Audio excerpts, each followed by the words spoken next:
she arrived.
Greetings and welcome to this week's highlights from across the district.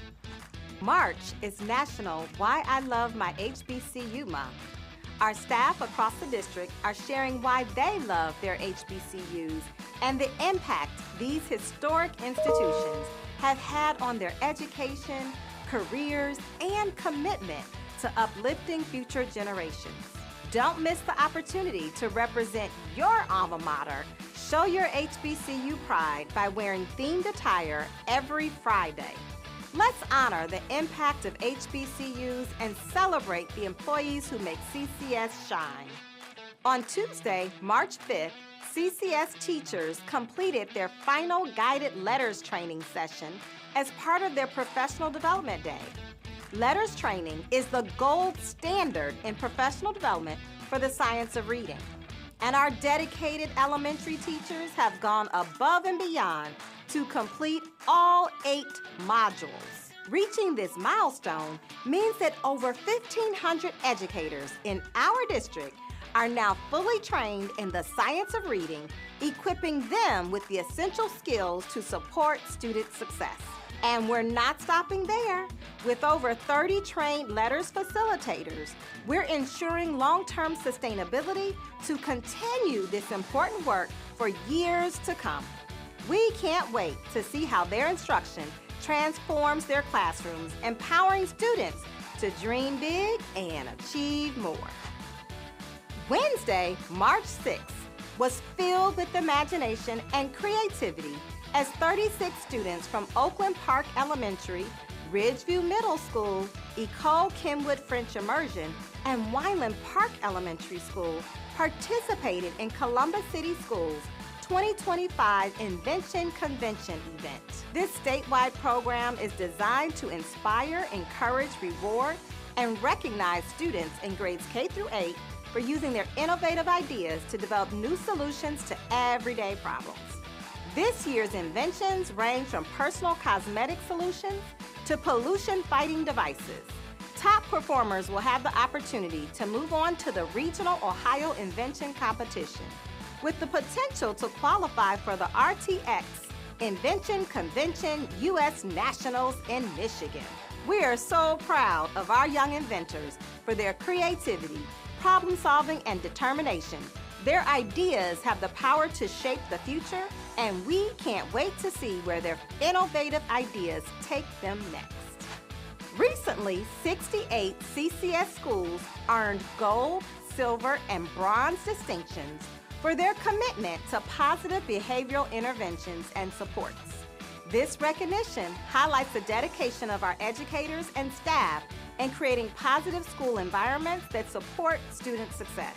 PBIS focus on proactive strategies to promote positive behavior, reinforce expectations, and cultivate safe, supportive, and learning spaces for all students. Through team-based planning and problem-solving, our schools are implementing impactful interventions that encourage student growth. Congratulations to our PBIS award-winning schools. We are proud of your commitment to building a strong, supportive school culture that makes a difference every day. Save the dates. Join Columbus City Schools as Pathway Express speeds full steam ahead to arrive at its last destination of the year, Champions Golf Course, on Saturday, April 12, 2025, from 10 a.m. to 1 p.m. Whether you're hitting the green or learning new ways to stay healthy, this event is packed with interactive learning and tips to help you live your best, healthiest life. Throughout the day, family learning experiences include meeting New York Times best-selling author Jason Reynolds, learning new ways to strengthen your mind and body, free books and giveaways while supplies last, and free learning tools to take home and extend your learning. Free parking for families on the final destination will focus on the theme of adaptability, a vital skill in our Portrait of a Graduate.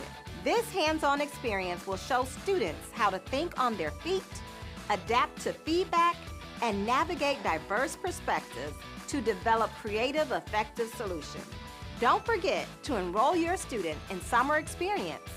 We have a health and fitness pathway students will love. Learning is a journey, so hop on board the Pathway Express. These have been your highlights from around the district for March 18th. Thank you so much for joining us.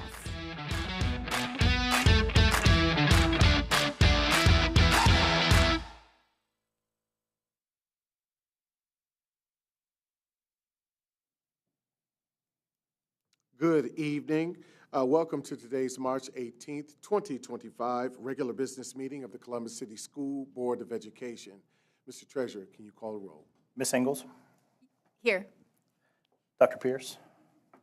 Ms. Reyes? Mr. Simmons? Present. Ms. Vera? Here. Vice President Adair? Present. President Cole? I am here. We have a quorum. Join me for the Pledge of Allegiance. I pledge allegiance to the flag of the United States of America and to the republic for which it stands, one nation, under God, indivisible, with liberty and justice for all.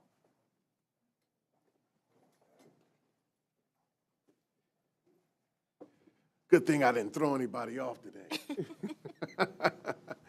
Sometimes I go the military way of saying it. This evening, I'm really excited to acknowledge a couple of student ambassadors who have been shadowing our executive level leaders today. I'll allow our executive leaders to announce who our students are. Please feel free. Good evening, President Cole, board members, and community members.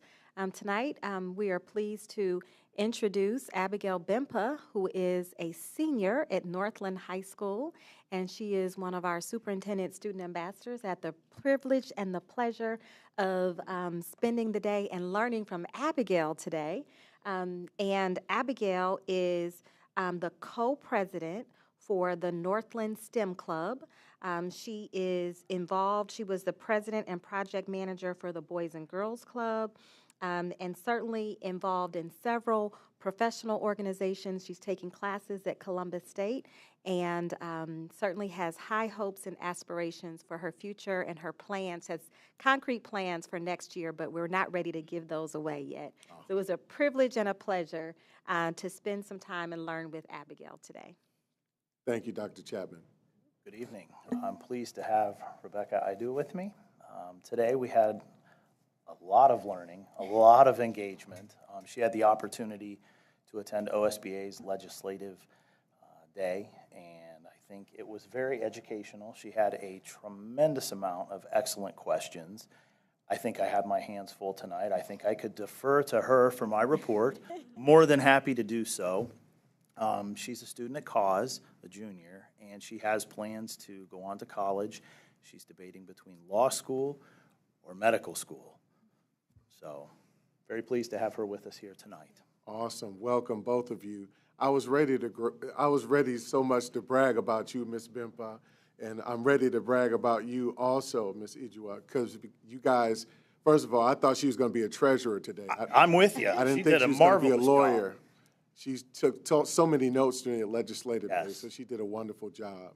I'm very proud of you. I won't spill the beans. They're waiting for the senior signing day, and that's when they'll share their choices for their future secondary plan. So stay tuned. Yes, ma'am. Internal Auditor O'Connor. Absolutely. I had a great pleasure of having Anaya Reedus from East High School, which is my alma mater, so that was fantastic. We had a lot of great comments about that. She's into culinary arts, and she just came out. She's a superintendent, student ambassador, student council president, basketball team manager, small business owner. She was very inquisitive of the entire staff. We did take a team picture up there with her, so it was just a fantastic day, something I'm looking forward to in the future also. Oh, wow. Thanks for the opportunity. Thank you. Thank you guys for being with us today. We really honor you. Moving forward, before we adopt the agenda, I'll walk right through it. We do not have public speakers today, but we do have a pretty robust list of board matters that goes from 4.1 to 4.25. In addition to that, we will cover executive level reports, one of which we'll get from Dr. Chapman. We'll move on to consent agenda after that. And once we do that, we will go through consent agenda, which is 9.1 to 23.10, after which we will then go to an executive session. Post-executive session, we will not return to public, but we will adjourn from executive session. Is there a motion to approve the agenda? So moved. Is there a second? Second. Moved and seconded? Vice President Adair, Yes. Ms. Vera, Yes. Ms. Ingles, Yes. Mr. Simmons, Yes. President Cole. Yes. Motion passes. All right. So we will begin with our section 4, which is board matters. And what I'd like to do is start off reading for motion to approve by the board the resolution that was passed on our behalf in support of us by Columbus City Council and unanimously passed. Allow me to call on the Ohio General Assembly and Governor DeWine to fulfill the constitutional duty to properly fund the schools of Ohio. Whereas the 134th General Assembly and the 135th General Assembly of Ohio adopted the Fair School Funding Plan in 2021 and 2022, providing a rational, transparent, comprehensive, and fair system for funding schools based on the actual costs of providing a basic education for all students in Ohio. And whereas where the Ohio Fair School Funding Plan was adopted by Governor DeWine for fiscal year 26 and fiscal year 27 executive budget, the plan fails to increase the base cost of inputs to match the increased costs to educate Ohio students. And whereas this failure would functionally cut over $100 million in funding to Ohio schools, including tens of millions of dollars to Columbus City schools over the next 2 years, compromising the integrity of Ohio's public school system and the future of Columbus children. And whereas the damage caused by the loss of funding for Ohio students would abandon the state's constitutional duty to properly provide its citizens with an adequate education. And whereas the president of the Columbus City School District have fulfilled their responsibility by passing a levy in November 2023 to increase revenues for schools, this state cut in school funding would abdicate Ohio's model of shared responsibility to fund education through state and local government. And whereas the city of Columbus believes in the invaluable role of education in fostering the next generation of Americans and understands the Ohio General Assembly has the opportunity to pass the Ohio Fair School Funding Plan with the appropriate increase in base costs for education, students, now and therefore be it resolved by the Columbus City Council, by the Columbus Council of the City of Columbus, that this council hereby calls on the Ohio General Assembly and Governor DeWine to fulfill their constitutional duty to properly fund the schools of Ohio. Is there A motion to accept the resolution from Columbus City Council. is there a second? Second. Motion is seconded. Ms. Vera, Yes. Ms. Ingles, Abstain as an employee of the legislature. Mr. Simmons, Yes. Vice President Adair, Yes. President Cole. Emphatically yes. Thank you. Motion passes. All right. Moving on to Resolution 2, which is celebrating the National Reading Month. Mr. Simmons? Thank you. Good evening. Before we begin tonight, I'd like to welcome Ms. Zaina Saab, a fourth grader from Liberty Elementary School, to the podium. I will now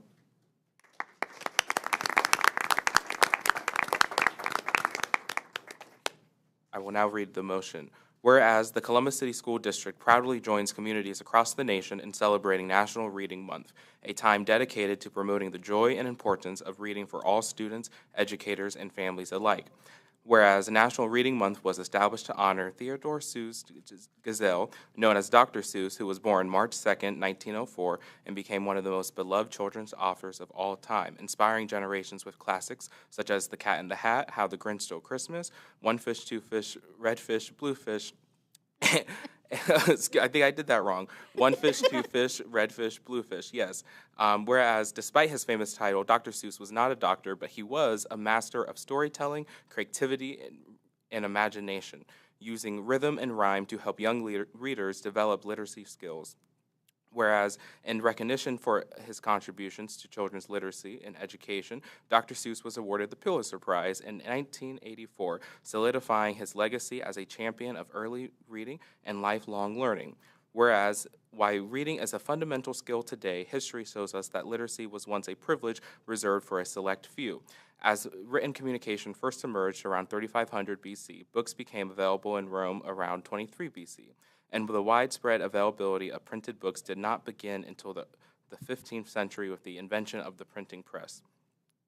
Whereas, despite the technological advancements that have made books more accessible than ever, modern society faces a decline in reading habits, making National Reading Month an essential time to reignite a passion for books and storytelling. Whereas, the Columbus City School District is committed to strengthening reading proficiency with a focused goal of increasing the percentage of third grade students reading proficient on the Ohio State test from 34.5% in school year 2022 to 2023 to 44.5% by June 2028, ensuring that all students have the skills they need to succeed in school and beyond. Whereas reading not only enhances academic performance, but also boosts cognitive function, expands imagination, strengthens empathy, reduces stress, making it an essential part of a well-being, well-rounded education. Be it further resolved by the Columbus Board of Education that this board does hereby designate March 2025 as National Reading Month and calls upon students, teachers, parents, and the broader community to celebrate the power of reading as a gateway to knowledge, creativity, and lifelong success. That is a motion. Is there a second? Second. Motion and second. Ms. Ingles? Yes. Mr. Simmons? Yes. Vice President Adair? Yes. Ms. Vera? Yes. President Cole? Yes. Our motion passes. All right, moving to the next resolution. I'm sorry, forgive me. Welcome, young lady. Hello, Board President Cole, Vice President Adair, the additional board members, Superintendent Chapman, and guests. My name is Zaina Samb. I am a proud fourth grader at Liberty Elementary School. I am so excited to be here tonight to talk about something very important, reading. My love for reading began when I was just a baby. My sister would read all kinds of stories to me and even taught me the lesson that she learned from them. Reading is more than just words on a page. It helps us learn, imagine, and explore the world, even from our classrooms. Last year, when I read I Survived the Attacks of September 11, 2001, I was surprised that event happened for real in my own backyard, and just a few years before I was born. Learning about 9/11 and the events that led up to it caused me to be a problem solver.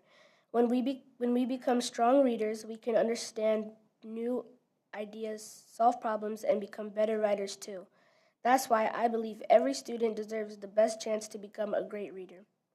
In our district, we are using the science of reading to make sure all students learn the best way. This means we focus on how our brains learn to read and use strategies that help us grow. We practice things like phonics, learning how letters and sounds work together, fluency, reading smoothly and understanding what we read, comprehension, thinking about what the words really mean. To help us succeed, our teachers make sure that every student gets the strong reading lessons in their classrooms. Our teachers use fun, engaging activities that help us learn to read, write, and understand stories better. One of my favorite stories that we read this year was Perseus and the Fall of Medusa.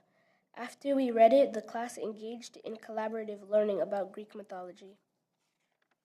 And we built life-size posters on our chosen Greek god or goddess. The class learned a lot about another culture. We also have special programs and resources like small group instruction to give students extra practice when needed, and exciting classroom books that help us love reading. I've seen these strategies help me and my classmates. When we work on reading together, we feel more confident, more excited, and more ready for the future. Thank you for supporting our teachers and schools and giving us the best reading education possible. Because of your help, students like me will grow into strong readers and lifelong learners. Thank you. Thank you. Come on, we want to take a picture with her. Thank you. I think we just saw a future public speaker.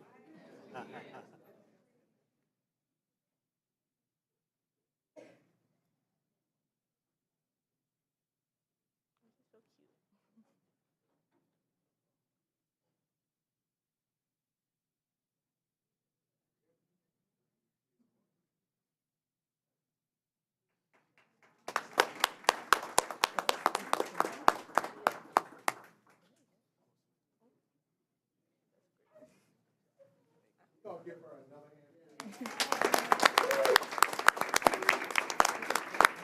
Good. Very good.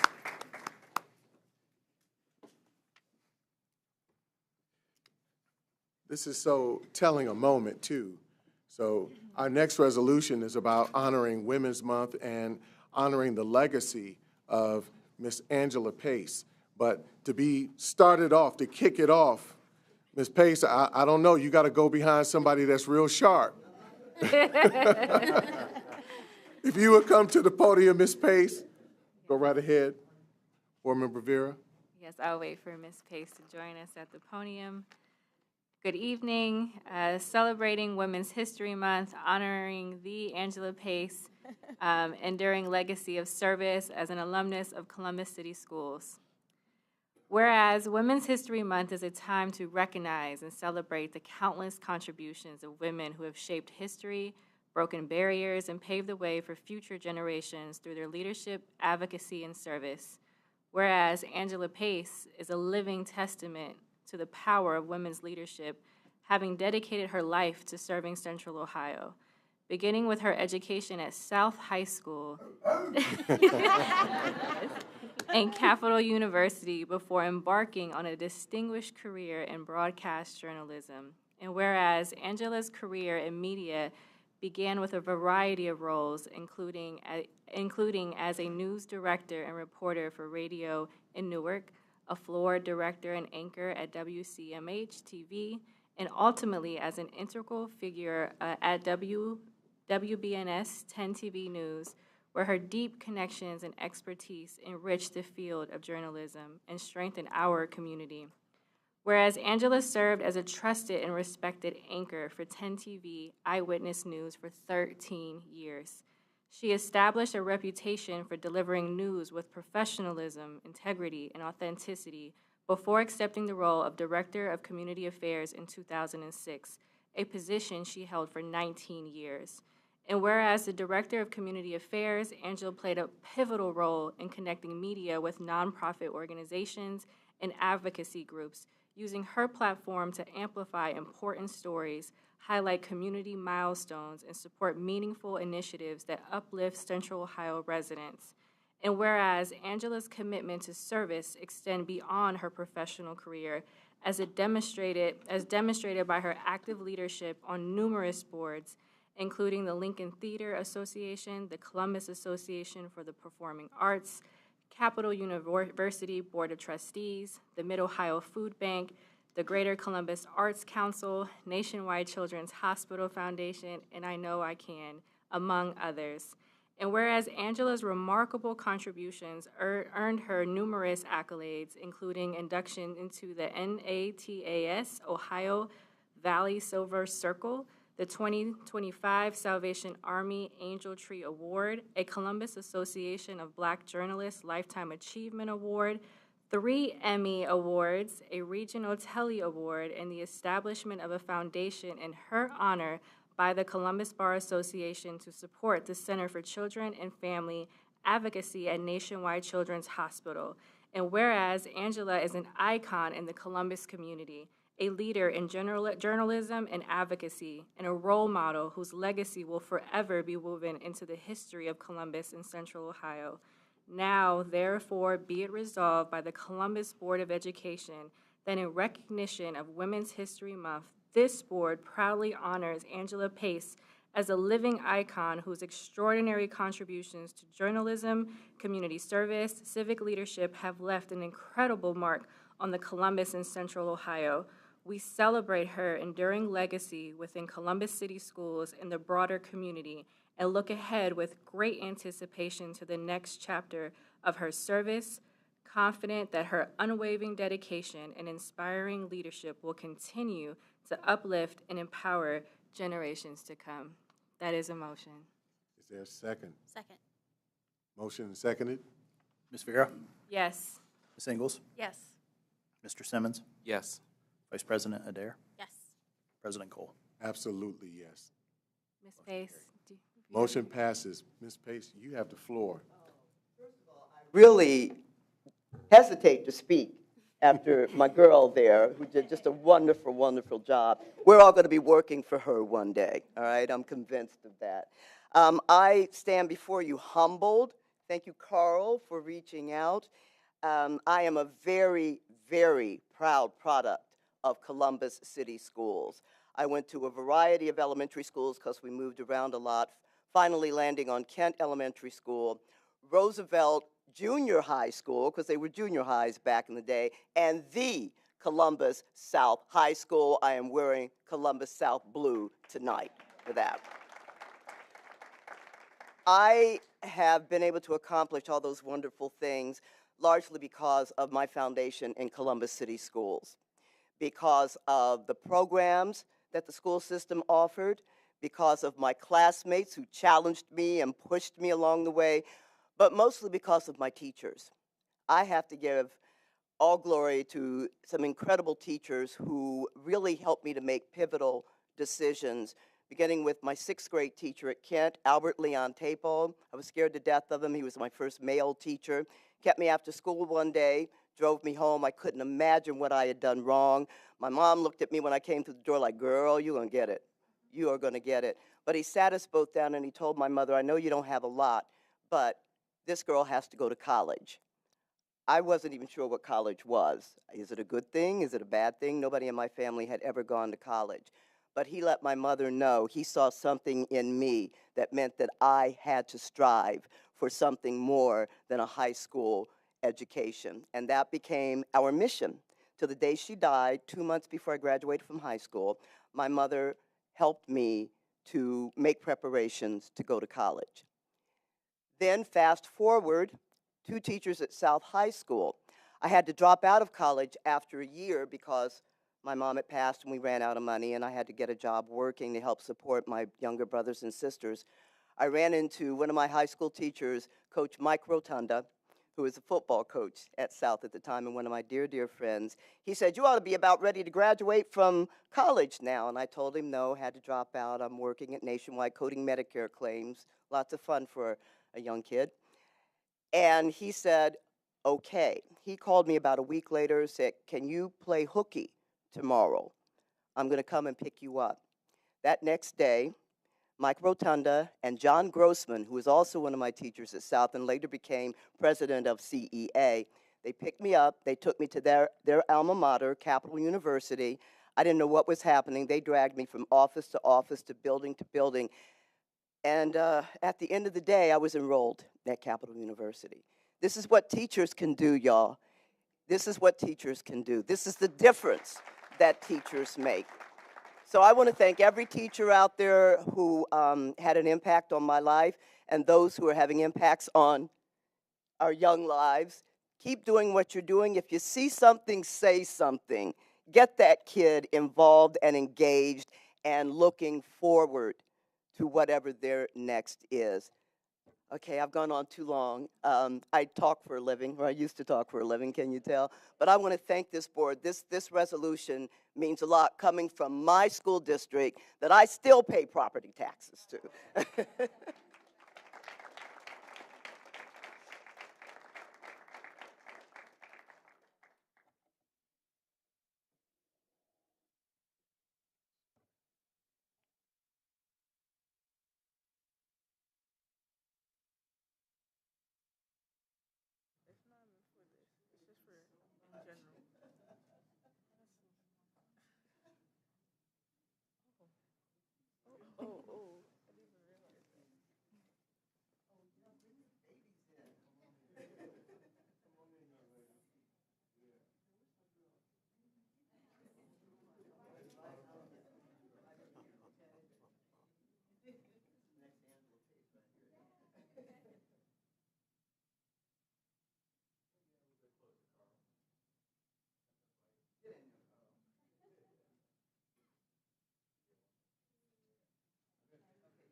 You know, sometimes we hear too often about the challenges of this school district and what we're not doing and what's failing to happen. And then we have moments like this where we see and engage not just the past, but also the promise of prosperity for the future. Give one more round of applause, please, for this school district and its outcome. All right, we will move forward to the next resolution honoring our HBCUs. Thank you. I believe we have Gwendolyn Bess, Roma Johnson, and Judge Lachelle Stroud here. If you guys want to come up as I read it. I am honored to present the resolution to support National Why I Love My HBCU Month, whereas the month of March is recognized as National Why I Love My HBCU Month, a time to honor the enduring legacy, academic excellence, and transformative impact of historically Black colleges and universities, HBCUs, in shaping visionary leaders across diverse fields. And whereas HBCUs have long served as a foundation for many in higher education, fostering intellectual growth, leadership development, and cultural empowerment, particularly for students from historically underrepresented communities. And whereas Columbus City Schools, as Ohio's largest school district, remains steadfast in its commitment to expanding educational opportunities and cultivating pathways for students to access and excel in higher education, including at HBCUs. And whereas CCS is honored to collaborate with the City of Grace Church, CBUS Faith-Based Collaborative, Columbus Metropolitan Library, Columbus Education Association, I Know I Can, Columbus City Council, the Twin Rivers, Ohio chapter of the Links Incorporated, and the Columbus chapter of the National Pan-Hellenic Council to present the 6th annual CBUS HBCU College Fair for an invaluable initiative that provides students and families with direct engagement with HBCU representatives, scholarship resources, and alumni mentorship.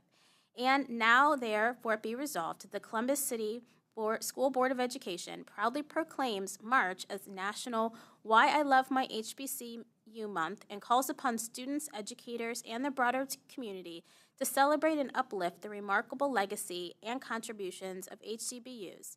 And be it further resolved that the Columbus City School Board of Education applauds and celebrates the esteemed 2025 Central Ohio HBCU Alumni of Distinction, recognizing their unwavering commitment to education, exemplary leadership, and transformative impact on the community. Ms. Gwendolyn Bess, Assistant Administrator, Walnut Ridge High School, who attended Kentucky State University. Roma Johnson, teacher, Columbus Afrocentric Early College, who attended Oakwood University.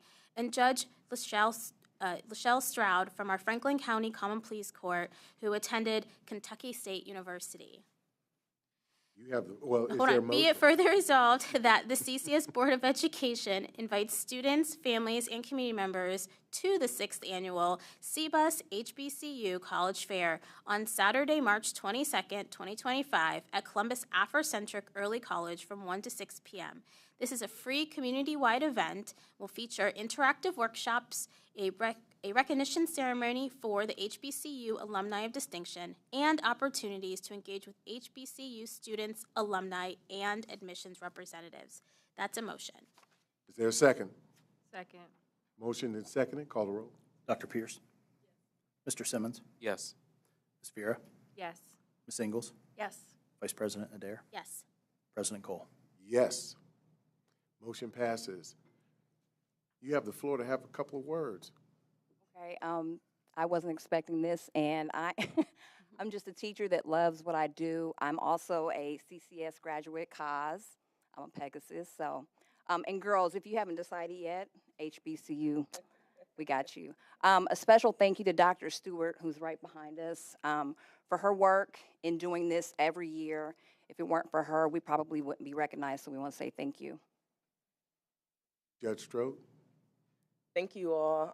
First, thank you to the board for this award. I am extremely appreciative and to stand with the others who are honored.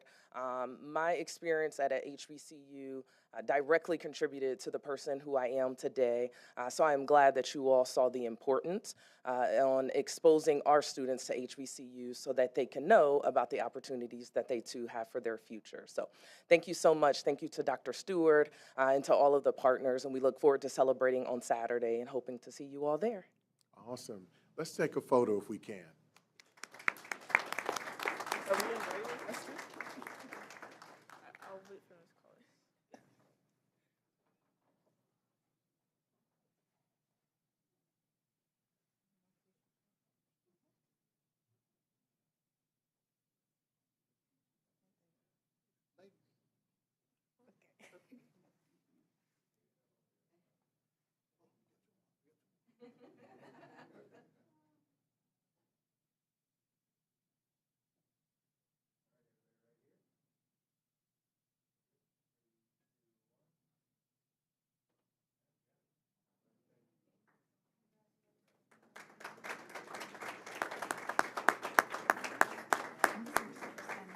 Yeah.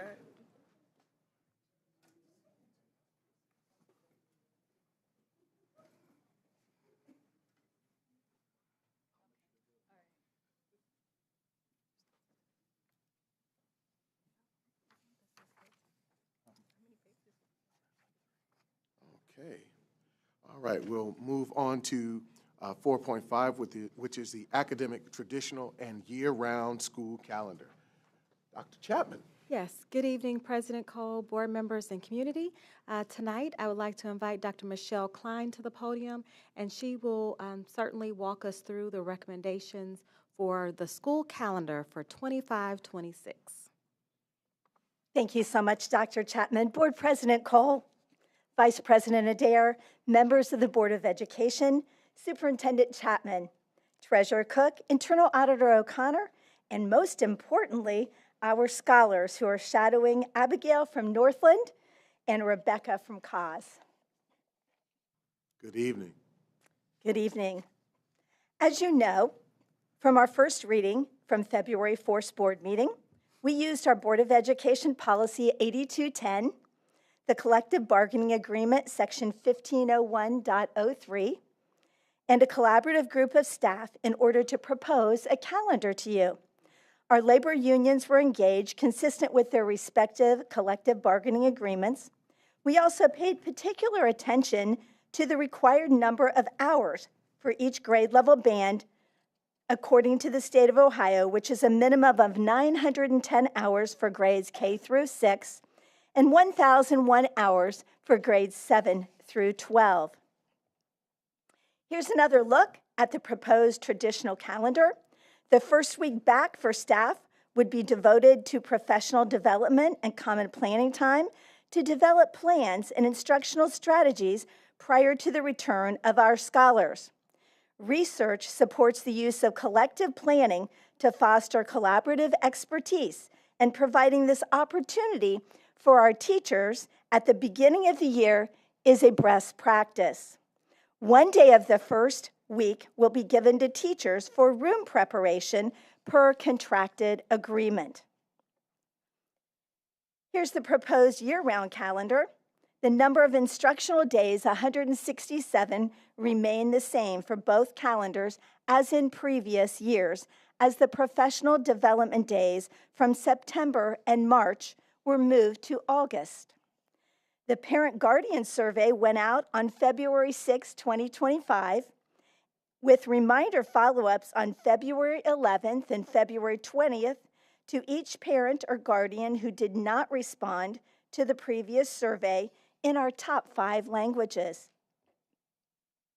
So what was this survey? What's it all about? So we had 5 questions that were asked to each respondent. Some respondents selected to answer all the questions. Others selected the questions they wished to answer. But here are your results. Question 1, do you prefer the majority of staff professional development to take place prior to the actual first day of school so that we have additional full weeks of school? Clearly, on question number 1, our proposed calendar aligns with the parent and guardian's wishes to have the majority of staff professional development prior to the first day of school. Question 2, Throughout the school year, it is necessary to provide our teachers time for professional development and records management. Which day of the week best meets your family's needs for your child to be scheduled off of school? In this instance, Fridays and Mondays were clearly parents' and guardians' preference. This is something that we will need to take to negotiation since our record days are currently on Wednesdays according to our contract. Question 3, when would you prefer spring break to occur? March, April, tied to the religious holiday of Easter? April was by far the selected choice with 1,136 votes. This is a variance from our past practice of spring break consistently being tied to the religious holiday of Easter. Question 4. For 3 days in November, our district has focused on individual, social, and emotional care and wellness or Wellness Week. To what extent do you feel your child, children, family have benefited from this opportunity? Wellness Week clearly is a positive success with 2,042 respondents showing a benefit of greatly benefiting or benefiting their scholar and their family. Last, question 5, do you prefer the school year start date to begin in mid-August, late August, or after Labor Day? Late August and after Labor Day were very closely aligned with 1,031 and 1,051 votes respectively. Historically, we have started school in late August. Overall, our proposed calendar closely aligns with the calendar survey results that our parents and guardians completed. 32,597 surveys were sent out, 2,809 surveys were returned, which is a return rate of 8.62%. Relative to professional development and records days, our Board of Education may wish to consider collaborating with our association to examine the day of the week in which students are not in session or records days to align with our parents' needs and preference. Based on the information gathered from our staff, our labor partners, as well as our parent and guardian survey, it is our recommendation that the Board of Education adopt our calendar for the 2025-2026 school year.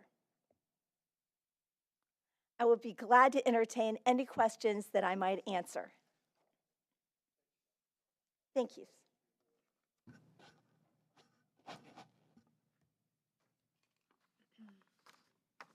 Okay. With that, thank you so much. Dr. Chapman? That concludes our report. I think the board needs to call for a vote.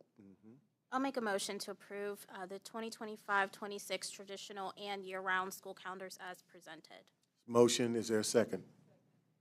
Motion and seconded, call the roll. Mr. Simmons? Yes. Ms. Vieira? Yes. Ms. Ingles? Yes. Dr. Pierce? Vice President Adair? Yes. President Cole? Yes. Motion passes. All right. Thank you, President Cole and board members. This certainly finalizes our calendar for next school year for 25-26. And I'd just like to name that this calendar will be shared internally, externally, broadly. It'll be on our website. We create magnets with the calendar so you can stick it on your refrigerator. And for all of our families that are here with us tonight or watching on our social media channels, the first day of school for next school year will be on August 25th for grades 1 through 12. The first day for kindergarten students will be August 28th, and the first day for pre-K will be September 4th. Again, we'll be pushing this information out now that we have finalized our school calendar for 25-26 school year. Thank you, Dr. Chapman. Thank you. All right. And I also appreciate how you guys actually did data research to really glean perspective from teachers in that community about what you want to do. So I appreciate that. All right, moving on to section 4.6, we'll walk right back to you, Dr. Chapman, on the 4 through 6 interim for 7th grade. Yes. For our monitoring. Good evening, President Cole and members of the board. Tonight, we'll provide an update on the district's progress in mathematics. This evening, we'll focus our monitoring report on grades 4, 5, and 6, math, and the advancements we are making to improve the math outcomes of our students. I want to start by again expressing gratitude to our teachers, building principals, and support staff. Your dedication and hard work have been instrumental as we embark on this journey to meet our newly adopted math goal. Your commitment to providing high-quality, evidence-based math instruction is laying the foundation for future success. We are enthusiastic to begin this important work in math and share our steps toward improving outcomes for all learners. Today, we'll present our current performance data, our theory of action for achieving math success, and the strategic next steps we are taking to ensure that all students experience meaningful growth in math. Before we talk about math, I want to provide an overview of the monitoring calendar for the remainder of the school year. As you see here, tonight we focus on monitoring math. In April, we'll provide our annual update on the Whole Child Guardrail. In May, the focus will be on the Culturally Responsive Staff Guardrail, and we will end the school year with a monitoring session of the Support Intervention Services Guardrail. Next fall, we'll pick up the monitoring calendar again and provide monitoring reports on our progress towards each board goal and guardrail.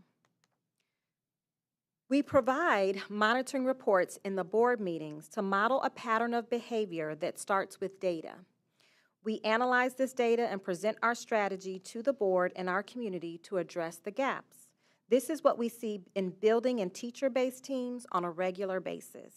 This process is supported by research on how effective school boards improve student outcomes. Just as our board has adopted annual goals, as the superintendent, I have set interim goals for each year. All interim goals relate directly to student outcomes in reading, math, and matriculation. Our goals and interim goals challenge us as an organization and require change in adult behaviors. During this presentation, we're going to provide you with an update on our progress over time and highlight our next steps to further increase math achievement. Because as a board, you set our math goal at 7th grade, I thought it was important to set interim goals at 4th, 5th, and 6th. These will ensure that we are on track to meet the goal when we measure it in 7th grade. In tonight's presentation, you will see that this process is working as it is intended. We are checking in on our progress to see where we are on track and where we need to make adjustments. If we waited to review our data at the end of the year, it would be too late to intervene where needed. Just like our most effective teachers who monitor the progress of their students every day, we are not waiting until the end of the year to monitor our progress or to check in on who's getting it and who needs differentiated instruction. While one of our student outcomes at mid-year does not match perfectly with the end goal, this is only problematic when there is no evidence of sufficiently aggressive strategies in place to increase growth and help students make progress. Once again, this month, I want to remind everyone that we are leading by example. What happens here in our board meetings at the board table is more likely to be echoed in our schools and in our classrooms. We are setting the culture for CCS. We want a culture where teachers and leaders are open and reflective in their craft. Therefore, we must set the stage for that by demonstrating that as leaders. We are data-driven and reflective in our monitoring. At this time, I want to invite Dr. Russ Brown to walk us through our data for the 3 interims that we're monitoring this evening. Good evening. Good evening. Pleased to be with you again to present our progress on our interim goals. I'd like to point out, for members of the board, this format will be familiar, but for those who haven't seen it before, the blue line and the dots on the blue line reflect our performance, past performance, and the performance to date. The orange line, on the other hand, reflects our goals and our targets by year as we move forward. As you can see here, we exceeded the goal in 4th grade. Our students outperformed that goal and actually are ahead of what would be necessary to pass the goal for next year, interim goal. Despite that, there is a slight decline this year, and we are doing some different things, and one, I think, can expect to see a bit of an implementation decline when we do something new. And we'll see this in the other goals areas as well. But again, we're above target here and where we expected to be and moving forward. I'm pleased to be able to say that those gains, the on target status for our students is shared by many student groups. The vast majority of our student groups met or exceeded the target at this grade level, and the 3 student groups that didn't meet the target are very near the target at this grade level. When we go on to 5th grade continues to remain near target. It's only 0.8 of a point below the target at this point. Again, it had the largest implementation decline, and it also reflects a shift in the content. The content of 5th grade, frankly, is much more difficult. There's a step up there, and I think we'll get to see part of that a little bit later. Looking forward again, the decline was shared across many student groups. Again, probably not surprising when we saw a little bit of a dip overall. That passes to most student groups at this grade level. Again, implementation declines seen across all, but most prominently on 5th. Moving on to 6th grade, again, we're above target. This year, students, 35.9% of the students were either at or above expectation in terms of grade level or meeting stretch growth. And while we see a slight decline here, again, we are above target for this student, for this grade at this point in time. And when we break this out by student group, again, most student groups at this grade level met or exceeded the target as well. So again, despite the fact that we were doing something new and had a little bit of implementation decline, 2 out of the 3 grade levels exceed the target, and the 3rd grade level is still quite close. And with that, I'll pass things back to Dr. Chapman. Thank you, Dr. Brown. As we move forward, it's important to consider the level of rigorous thinking required in our math classrooms, as Dr. Brown just mentioned. So here is an example of a released item from the 5th grade Ohio State test. You can see that students must not only perform addition and subtraction of fractions, but also interpret and model their reasoning to demonstrate a deep understanding of the concept. To earn full credit, students must correctly select the model that represents the fraction operation and use it to determine an accurate solution. This highlights the complexity of the expectations. Not only do students need to compute accurately, but they must read and comprehend problems, use models to represent mathematical situations, apply number sense, and assess the reasonableness of their strategies and answers. And that's for one question. And for this particular problem, the correct answer for part A is option D, where the student correctly recognizes the model representing 2/5 can be subtracted from the model representing 1/2. And the correct answer to part B is 1/10, since 1/2 minus 2/5 equals 1/10. This example emphasizes the importance of aligning curriculum and instruction with these high expectations, which we will explore further in our theory of action. This is our second meeting to discuss progress in math. As we learn through our progress in early literacy, impactful results require strategic planning and sustained effort. To support these efforts, I'd like to reintroduce our theory of action, which is central to our approach for driving student success in math. Our theory of action states, if we implement evidence-based instruction with fidelity, focused on facilitating meaningful mathematical discourse aligned with grade level standards, there will be increases in student learning, reflected in both improved growth and achievement by 7th grade. This theory is rooted in the belief that every student is a math person who can achieve success.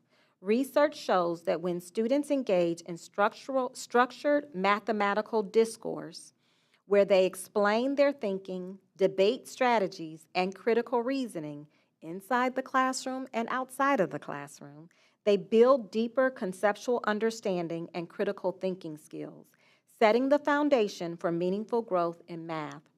Additionally, this theory aligns with our district's Portrait of a Graduate traits, ensuring that our students develop the necessary skills for future endeavors.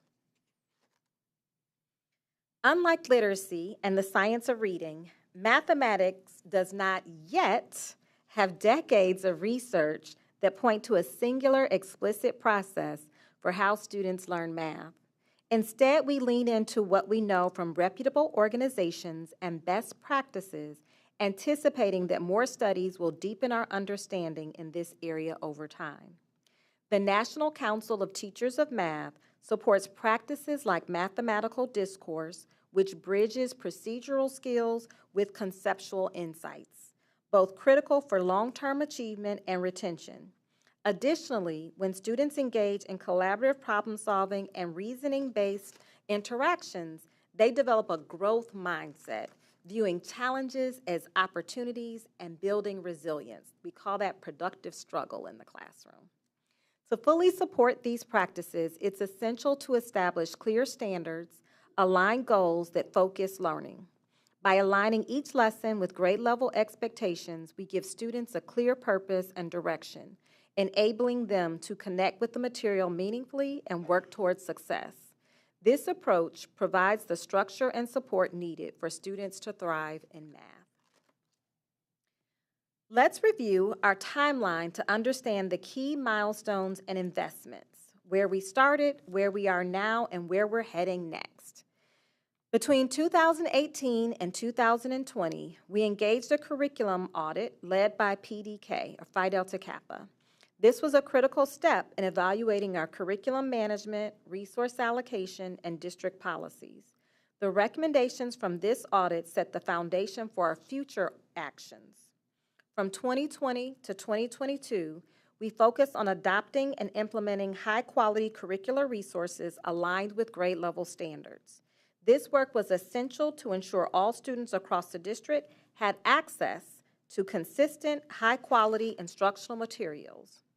Remember that in the 2020-2021 school year, we were mostly remote due to the pandemic, so true implementation of new resources did not occur or begin to occur until the 21-22 school year. By the 23-24 school year, we took a major step forward by adopting the 7th grade math achievement goal. This wasn't just a goal on paper. It was followed by careful district planning throughout the spring and summer to align resources and guide improvement efforts.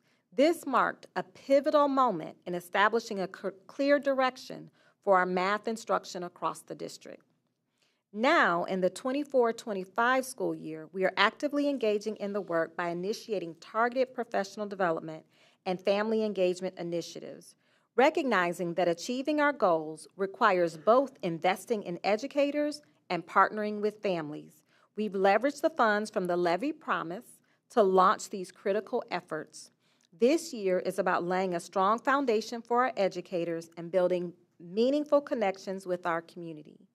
Looking ahead to the 25-2028 period, our focus will shift to deepening these practices, and we will enhance our expertise through advanced professional development on standards deconstruction, that's taking the standards apart so that we can better understand what the standard is asking for the students to know and be able to do, including Tier 1 instructional strategies and effective math interventions.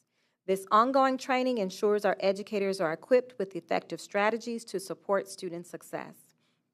These milestones highlight our commitment to providing every student with a strong foundation in math.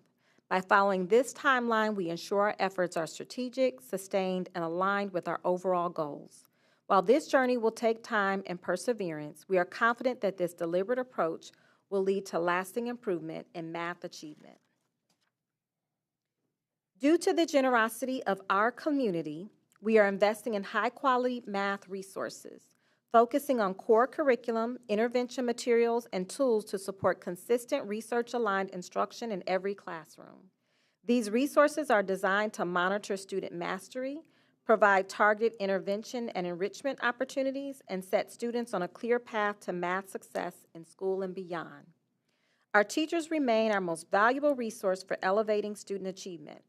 Recognizing this, a significant portion of this investment is dedicated to their professional growth. This year, we are offering targeted professional development to empower teachers to facilitate meaningful mathematical discourse in the classroom and drive positive outcomes for all learners. Additionally, we are extending our investment to engage families and communities, recognizing the essential role in supporting math learning. To ensure that we meet the diverse needs of our students, we are prioritizing recruitment in high-needs licensure areas, particularly math. Recognizing the critical shortage of qualified math teachers, we are implementing strategic initiatives to attract and retain top talent in this field. One of our key strategies is the early recruitment of high-needs math teachers. By identifying these educators well in advance, we can ensure that our students have access to high-quality instruction from the beginning of the school year. This proactive approach allows us to secure candidates and provide them with the necessary support to thrive in our schools. Additionally, we are addressing math vacancies by creating pathways for teachers and building substitutes to achieve alternative licensure. These pathways are supported by targeted professional development and intentional growth opportunities. In addition to early recruitment, we are committed to supporting and retaining our high-needs math teachers through comprehensive professional development and support. These initiatives are designed to foster a collaborative and supportive teaching environment, ultimately leading to improved student outcomes. By investing in high-needs licensure areas, we are taking a significant step towards closing the achievement gap and providing all students with the opportunity to succeed in math. Our professional development plan this year is supporting teachers, substitutes, and school leaders in implementing high-impact instructional strategies to meet our math improvement goals. We began with the August Math Symposium, which focused on establishing math identity, implementing our standards, aligned curriculum, and facilitating discourse among students. These foundational themes have been revisited and deepened throughout the year. In September and October, on our professional development days, we emphasized aligning math goals with grade-level standards and enhancing mathematical discourse. Additionally, teachers participated in professional learning around Tier 2 interventions using iReady, while sessions over Tier 3 intensive instruction were provided to teachers piloting a new resource, Math 180. Intervention specialists also received training on specialized resources such as Visual and unique learning solutions to address the needs of students with IEPs, ensuring all students receive targeted support. On March 5th, secondary math teachers built on this work with sessions focused on best practices for English language learners and further advancing discourse strategies. These sessions will equip teachers with practical techniques to make math content more accessible for all students, including scaffolding strategies, language supports, and methods to encourage meaningful participation in mathematical discussions. Our Principal PD series has focused on calibrating effective math instruction, strengthening observation skills, and providing targeted feedback to support classroom practices.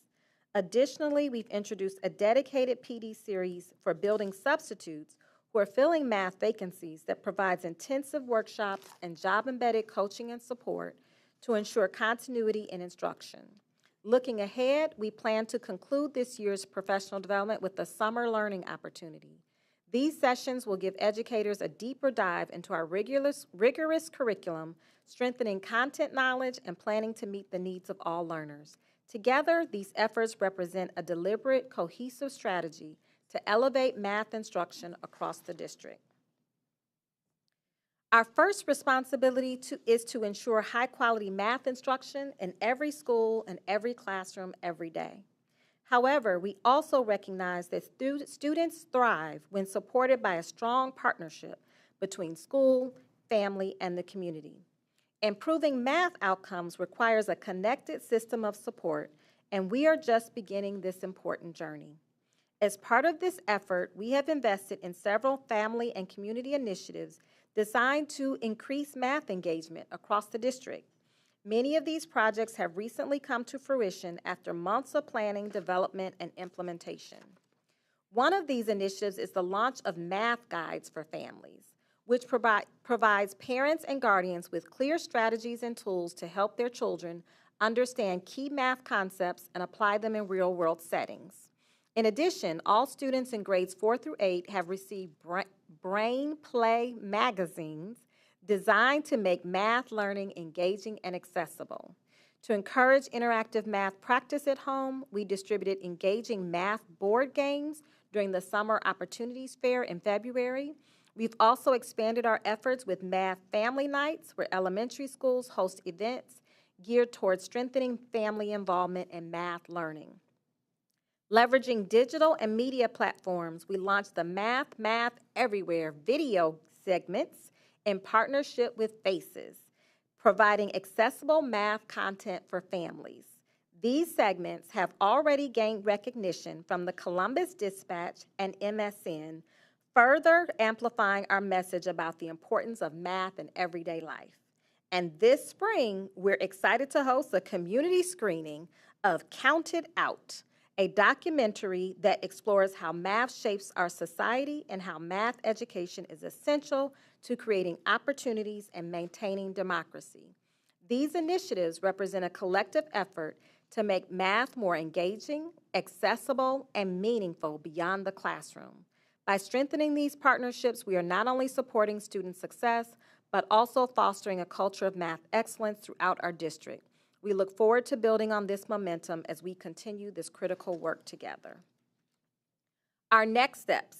In order for our students to further progress in math, we will continue with investments in professional development around effective math teaching practices and targeted interventions across Tier 1, 2, and 3.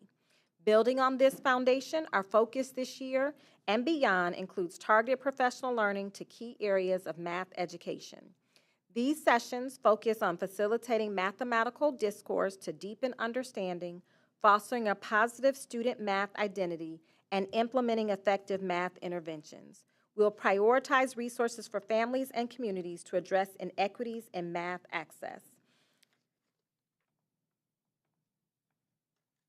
Before we conclude, many of our schools across the district demonstrated exceptional achievement by exceeding the interim math goals for grades 4, 5, and 6. These schools not only met, but surpassed the benchmarks we set, showcasing the impact of high-quality instruction, focused support, and student dedication. Let's take a moment to recognize and celebrate their hard work and performance. Their achievements inspire us as we continue our district-wide efforts to improve math outcomes for all students in grades 4 through 6. These are the schools for grades 4 that have exceeded our board goal. These are the schools across our district that have exceeded our interim goal for grade 5. Some of these schools are represented on both slides. And these are the list of schools that have exceeded our board interim goal for grade 6.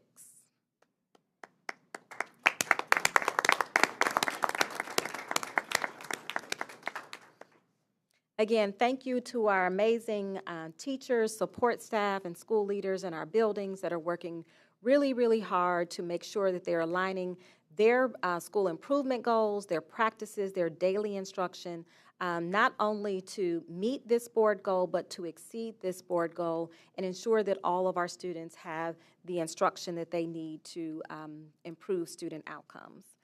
Certainly, I want to take just a minute to extend an invitation to our board president. If you'd like to share any reflections or thoughts on your school visit, you had an opportunity to visit some math classrooms with us a few weeks ago at Wedgwood Middle School, and so we certainly would like to invite you to share any reflections if you wish, and then we'll conclude our report and open it up for questions. Oh, well, thank you, Madam Dr. Chapman. I had a wonderful experience at Wedgwood. The West Side, period, in any myriad of ways, has demonstrated some spectacular growth and development. We've seen some amazing outcomes on behalf of our students. I've greatly appreciated, and you alluded to it very clearly in your presentation, about some of the pedagogy that you guys are implementing over there, the classroom instruction type things that you're implementing for kids over there that give them a very step-by-step process that allow them the opportunity to assess in any given regular time where they are. Students in that building were very engaged. The teachers also were very engaged. I appreciated how they not only organized their classrooms in a way that gave students greater access to them, but also allowed them the opportunity to cross-pollinate in the classroom, to actually help each other along. So it was a wonderful experience. This is education that works the Columbus City Schools way. Thank you. Thank you, President Cole. Thank you for joining us. And I also have one more closing comment. I just want to name that this monitoring report was a little bit longer than our usual monitoring report. We thought it was really important because this is a new math goal. These interim goals are new for us, but it was also really important for us to highlight all the significant new investments that we have made to support and stand up this math goal. But I would be remiss if I did not name that according to our upcoming state budget, we stand to lose in the proposed budget, we stand to lose over $45 million in state funding, which would be a significant decrease in state funding, and it would offset the $38 million in revenue from our recent levy. And so one of the new strategies that we stood up in our levy promise was to invest new resources, new professional development, new intervention resources, new resources for families to support this math goal. This certainly, we need to continue to advocate for the resources that we need to support our students, to support improved student outcomes, and to support meeting this very important math goal. And all of those resources and strategies and investments will be at risk if we lose over $45 million in state funding. So just I would be remiss if I didn't name that, and just wanted going to continue to remind our community and our taxpayers in Columbus about what's at stake.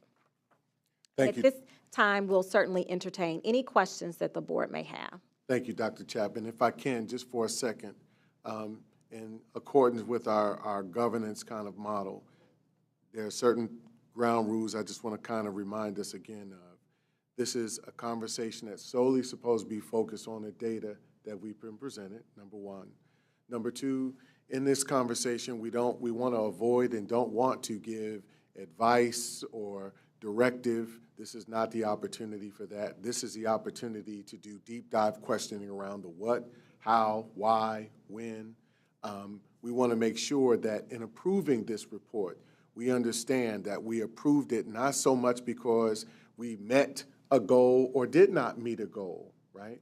We want to approve or not approve this report based on its substance, based on the variables that are included in it, like theories of action, like reasonable next steps that give predictive understanding of whether students are walking towards meeting their goals or not.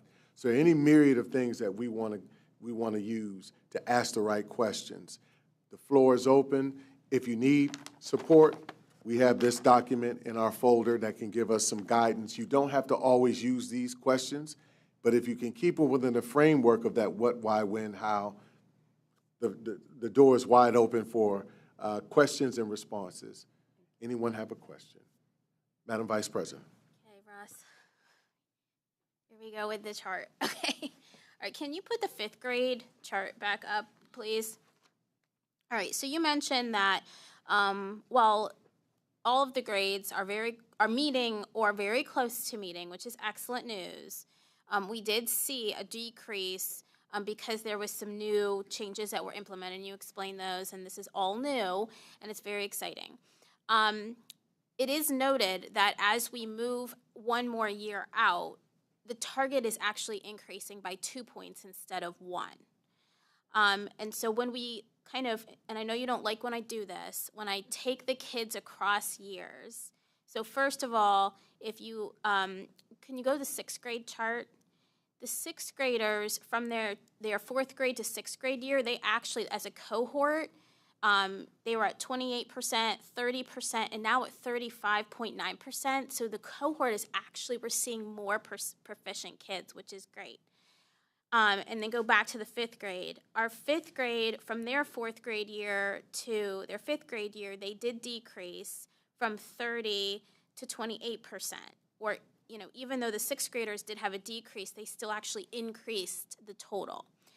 My question is, when we are predicting out and we see that for 5th grade in particular, we're below, and we have a 2 point now to kind of gain.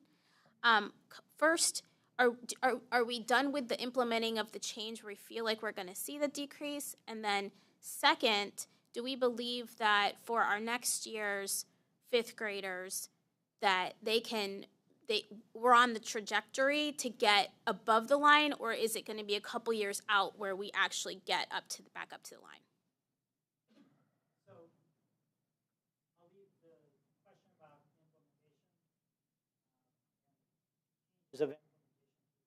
implementation to address. In regard to implementation impact, I once did quite a lot of work with Johns Hopkins around implementing changes, and they would frequently say, don't expect academic outcomes for 3 years with the implementation change. So I don't think we're outside that window yet. And if you think back to what we saw with ELA, we saw some volatility with that before we sort of got our wheels under us on it. This is a new direction for the system. And frankly, when we were setting up these goals and these targets, I mean, there was an urgency to do it, but we didn't have as much runway in terms of data either, because we hadn't been doing the iReady assessments in the middle school grades quite as long. And so that adds some volatility to it as well.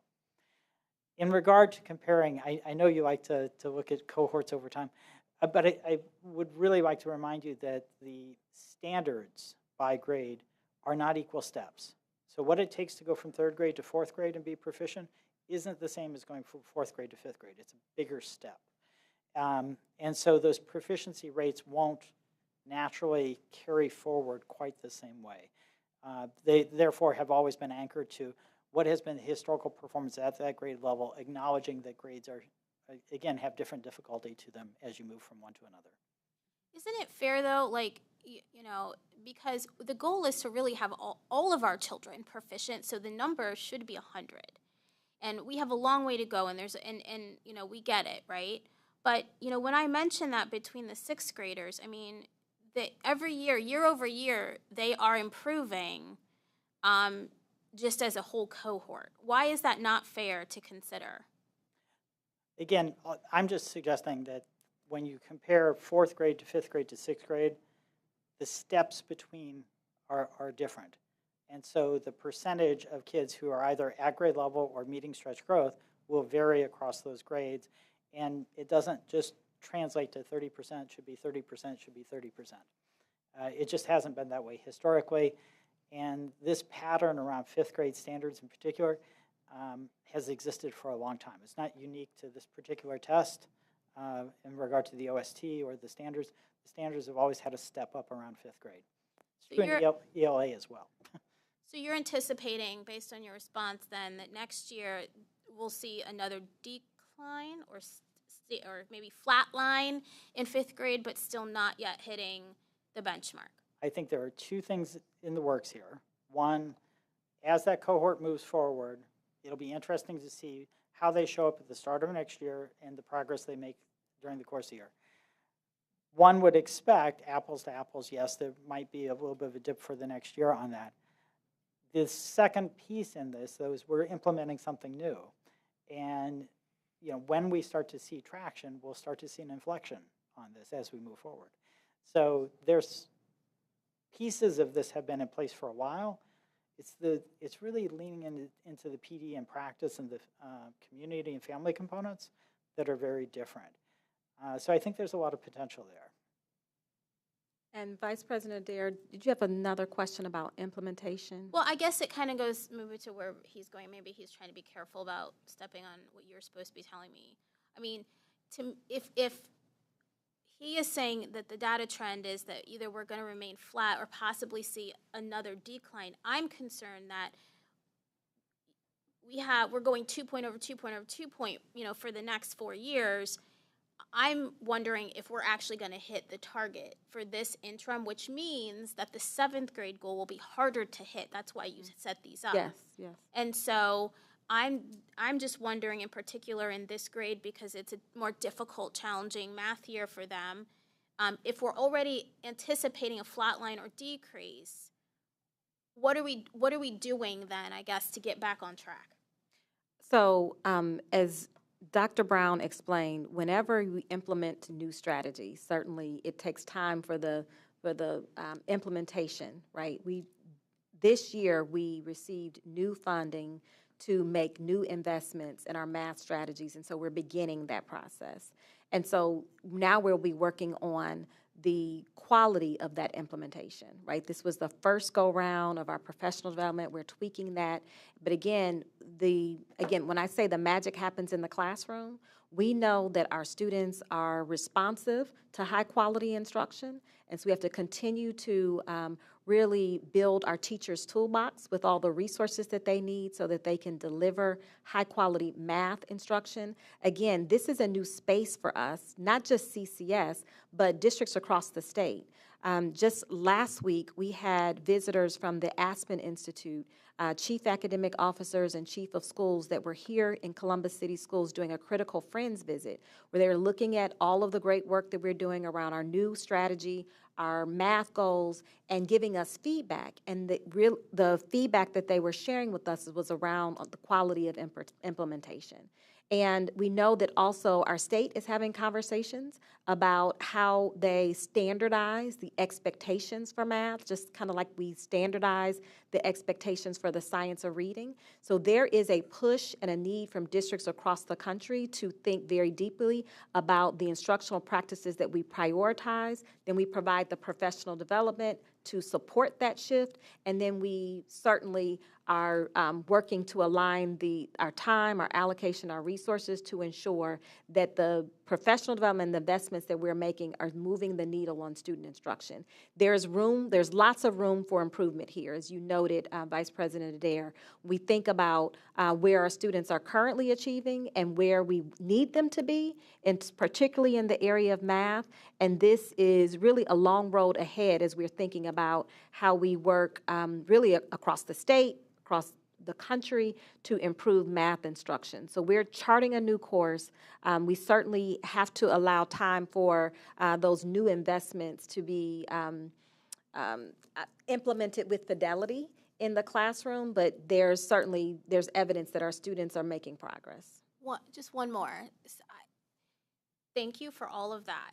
So you can keep it on 6th grade, but and on any of these charts then, with everything that you just said, you're telling us that at some point by the end of 28, we're gonna hit the target based on all the strategies that you are implementing and giving it time, that we should be hitting target is, I guess, my ultimate question. We are making all of these investments not only to meet the target, but to exceed the target. All of these investments that we are making are designed to improve student outcomes. We are monitoring this goal mid-year to check in to see, are we making progress? What feedback do we have based on what we're hearing from our teachers, what we're seeing from our students in their student work, in their progress monitoring? This is in advance of the high-stakes assessment that they will take in the spring.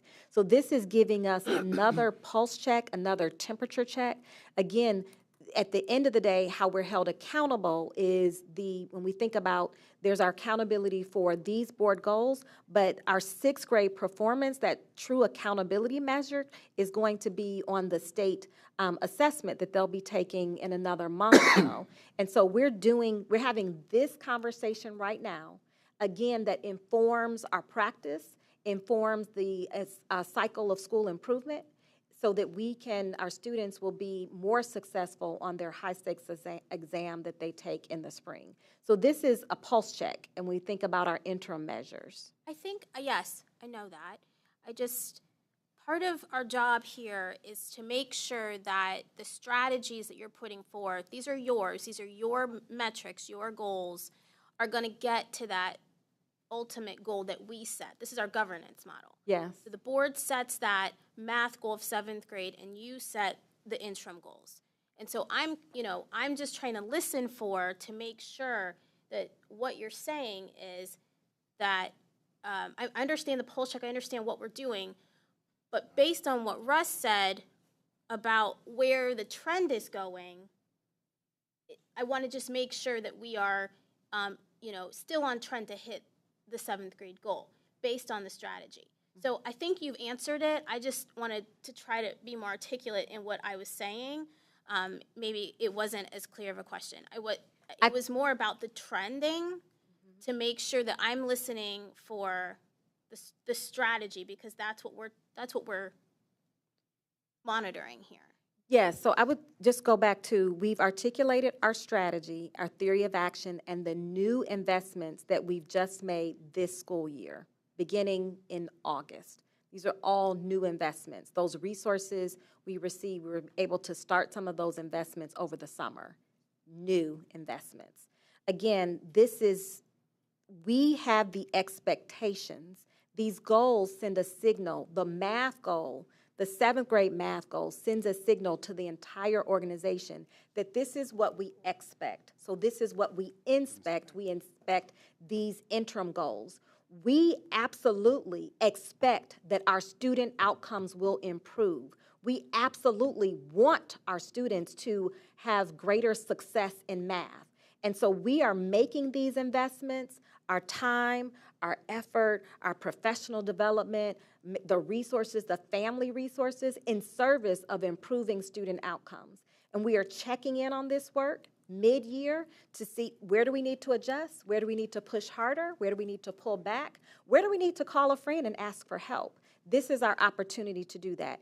If I had a crystal ball, which I wish I did, which I kind of think you were going there, and saying, can you predict to me where we're going to be? Where will the blue line be in 27, 28? I want the blue line to be above our goal in 27, 28, and we will continue to be relentless in our practices, our work every day at the district level and at the school level and the classrooms to achieve those outcomes. That's what we're working on. All right, thank you. I want to move these questions forward to give other board members opportunity. Dr. Pierce, you had a question. Thank you so much, President Cole. So, Dr. Brown, we continually see that certain student communities continue to not be in the percent that we would like them to see in terms of achieving that proficiency. In particular, our homeless student population, our students receiving special education services, as well as our emergent bilingual students.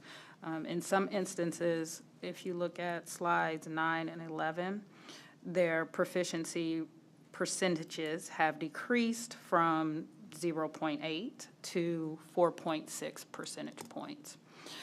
My question is basically, are we seeing a normal variance distribution in those particular student populations?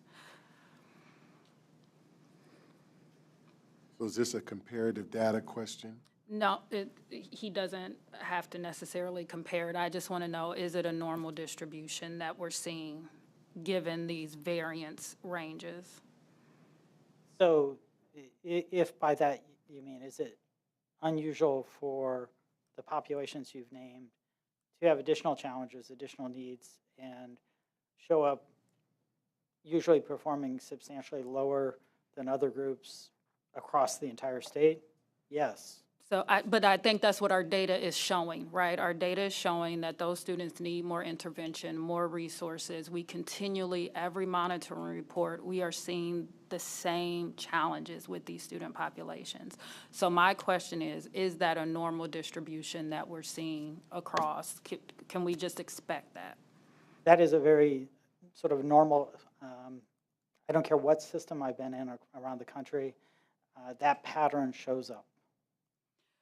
So given that this pattern is showing up, we have the interventions that are taking place that we need to give some time to kind of just set in so our students are being successful and achieving. I wonder if there's a way in the monitoring report that you could help to give us an understanding of what we can expect as a normal variance for student populations, certain student populations. And that's something to just give thought, like in a future monitoring report, could we get an understanding of what the normal distribution we should expect for a particular student population or grade cohort should be? I'm happy to put some thought into that. Thank you. Thank you. I appreciate it. Okay. Board Member Simmons, you had a question? Yes, thank you, President Cole. I had a couple questions about the data and the monitoring calendar. Dr. Chapman, in December, we had calendared monitoring equitable resources, our guardrail. Forgive me, colleagues, I did miss one of our December meetings, and I did review our agenda and minutes, and it doesn't look like that took place. And so I wondered, Dr. Chapman, if you had identified an alternate date where we'd be able to have that conversation. The board monitoring calendar is approved by the board. I can certainly have conversations with board leadership. There must have been a reason why we pivoted in December to make an adjustment to the board. Of course, and I calendar. recognize in a school district, December is a very calendar full month and very busy. But I'm certainly interested. I think it's important for us to have that conversation before probably before the end of the school year. Thank you. We'll certainly take that into consideration as we review and set the agenda for our board meetings. And if I can, remember, we want to focus questions for the sake of this conversation while we have it, because this is a unique opportunity and it's important. We want to focus our questions on the data at hand. Remember, we want to avoid making directive comments at this point. Now, when this concludes, if there was a statement that you wanted to make to that effect, the floor is open for you to be able to do that should you request. I do have some questions about. Okay, let's go to it. Thank you. Dr. Brown, forgive me, I think you touched upon it, but I missed it. The changes that you referenced, you spoke about, that in the report. Is that what Dr. Chapman spoke to in the later slides, or are there additional changes that weren't included in the report you could speak about? I think Dr. Chapman outlined okay, a lot of, yeah. Oh, thank you. And then I was a bit confused. If we shouldn't anticipate to see the fruits of these investments, the increases for several years down the road, how could changes that we made within the last year be contributing to decreases so soon? So anytime you implement something new, you're asking folks to try and do different things in the classroom. Think about your own experience. If you pick up something and try to do it a different way than you have been, it takes a while to build some proficiency with that, build that muscle to do that. And oftentimes, you'll actually see a little bit of a dip in your performance initially until you acquire, sort of build up those new skills and new ways of doing things. It's a fairly common pattern when we implement things in education. Again, sometimes that can take a minute to get through. I think conservatively, that could be 3 years to see that full implementation cycle. Parts of these materials have been available for a while. I think we're really leaning into the professional development piece now to help people use those materials more effectively as we move forward. So I'm, as the superintendent said, we want to see our students exceed that. And, there, I think, is a fairly robust plan here with a lot of components to try to accelerate that achievement for students. Thank you. And then why might those changes be impacting? So it seems there are some grades that were impacted more than others, if that is the reasoning behind the decreases we're seeing. So as I mentioned before, the performance by grade level, there's some differences there. 5th grade tends to be a more challenging year, and so we see that across the board.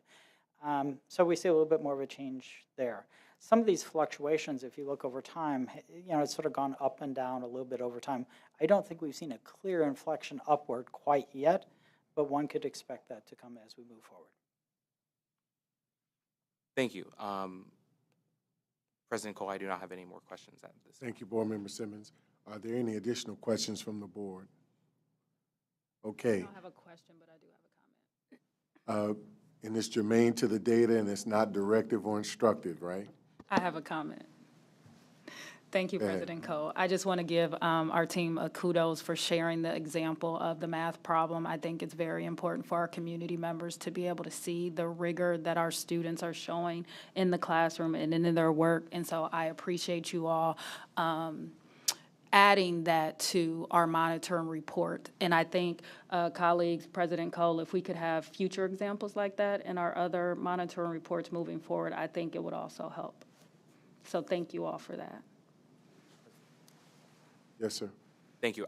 I did have just one last question. Dr. Chapman, you spoke at the end about how the recent changes in professional development is funded by our levy investment, and I'm just concerned that if we do take a nearly $50 million budget hit in this upcoming year, are these goals still going to be attainable for us? Well, certainly, when we think about a significant loss in state funding, our goals and our expectations will not change despite the lack of investment in resources from our state.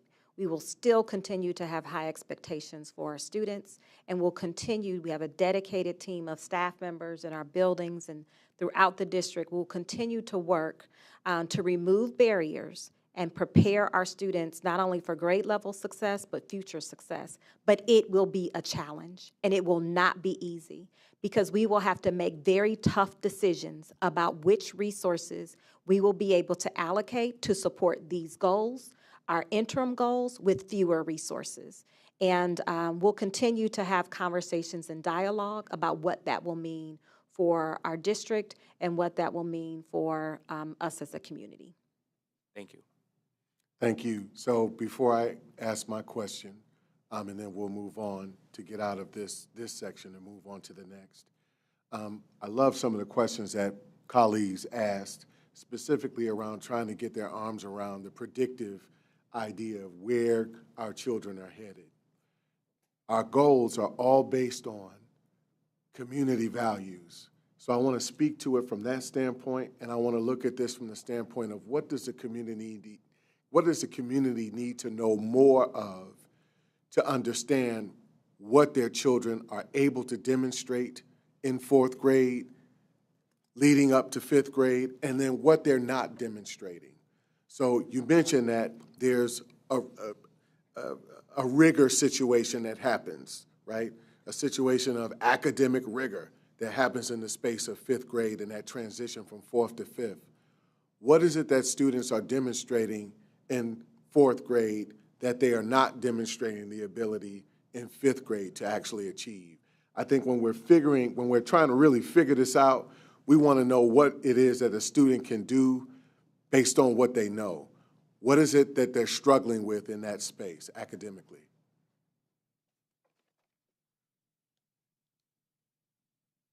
So if I'm mom, dad, Nana, Pawpaw watching this video, or just an interested parent working with children, and I've got a youngster at this age or any age group that's kind of got a snag in the sweater in a particular space, what is it? And the school did a wonderful job of explaining this to us when we visited. What is it that in that space that they're struggling with in terms of, math concepts?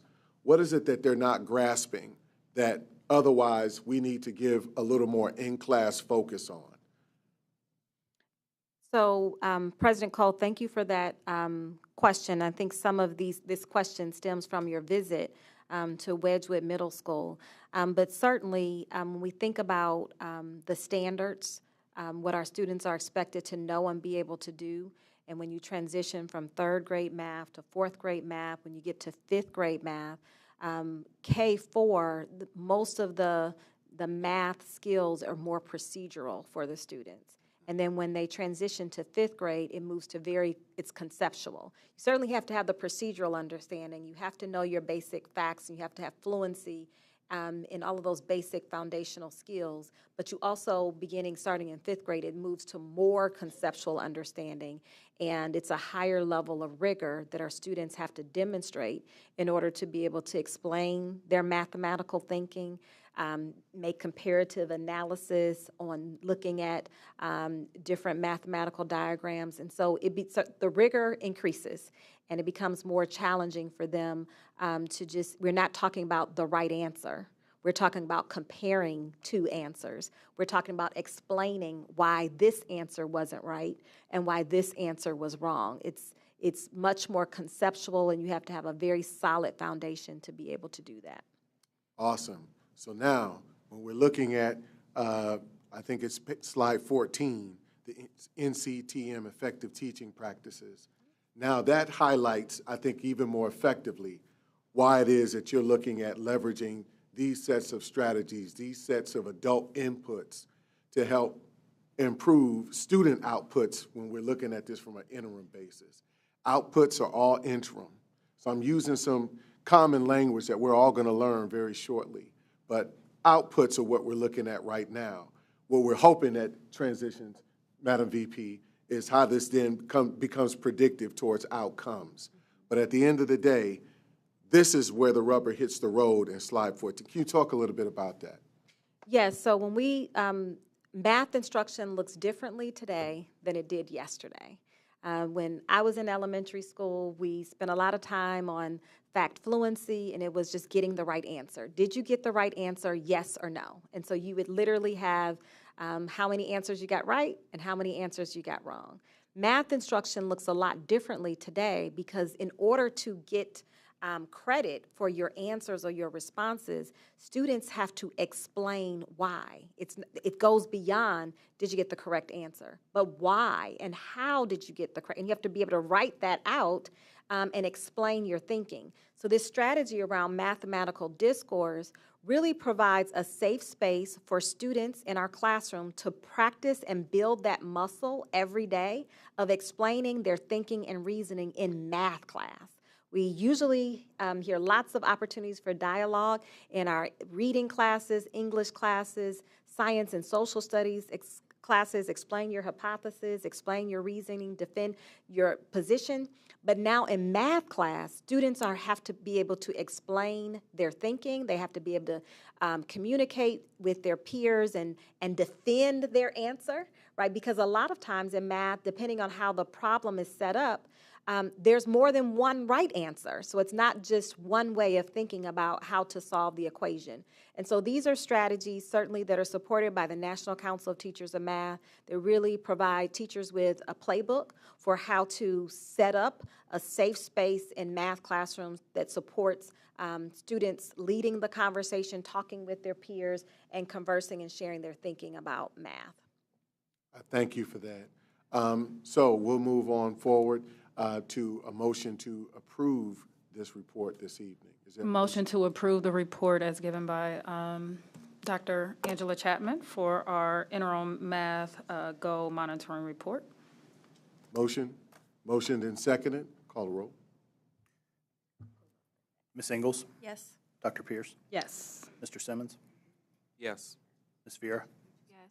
Vice President Adair? Yes. President Cole? Yes. Thank you, Dr. Chapman. Thank you, President Cole. I think I have 4.7. It's my next item this evening.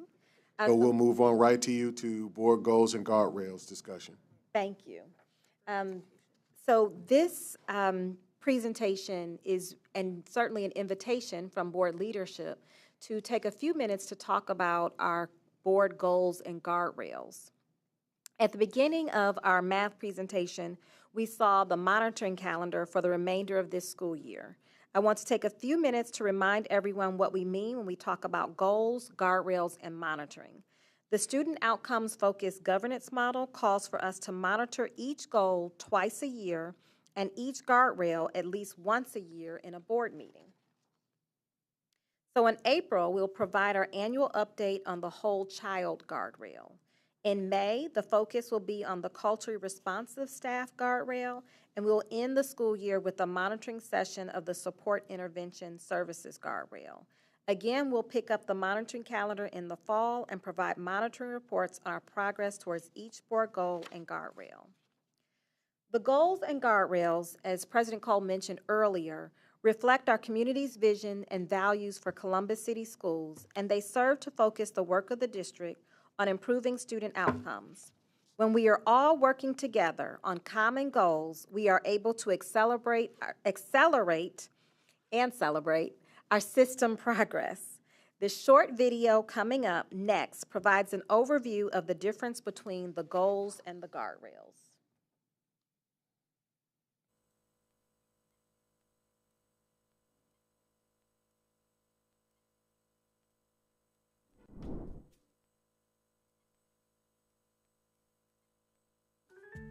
So recently I was leaving my office and heading to the airport.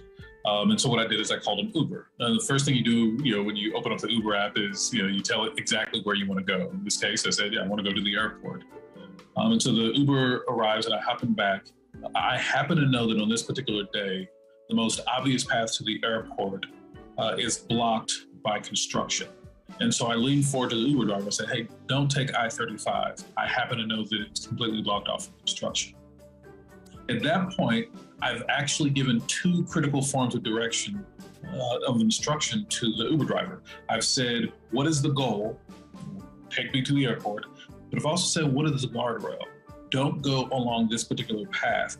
Now that I've provided the goal and I've provided the guardrail, all the other operational decisions are made by the Uber driver. You know, if we're going to speed up or slow down, I don't make that call, the driver does. If we're going to turn left or turn right, I don't make that call, the driver does. There's probably 7 other routes that we could take to get to the airport. I don't pick which of those 7 routes we take, the driver does.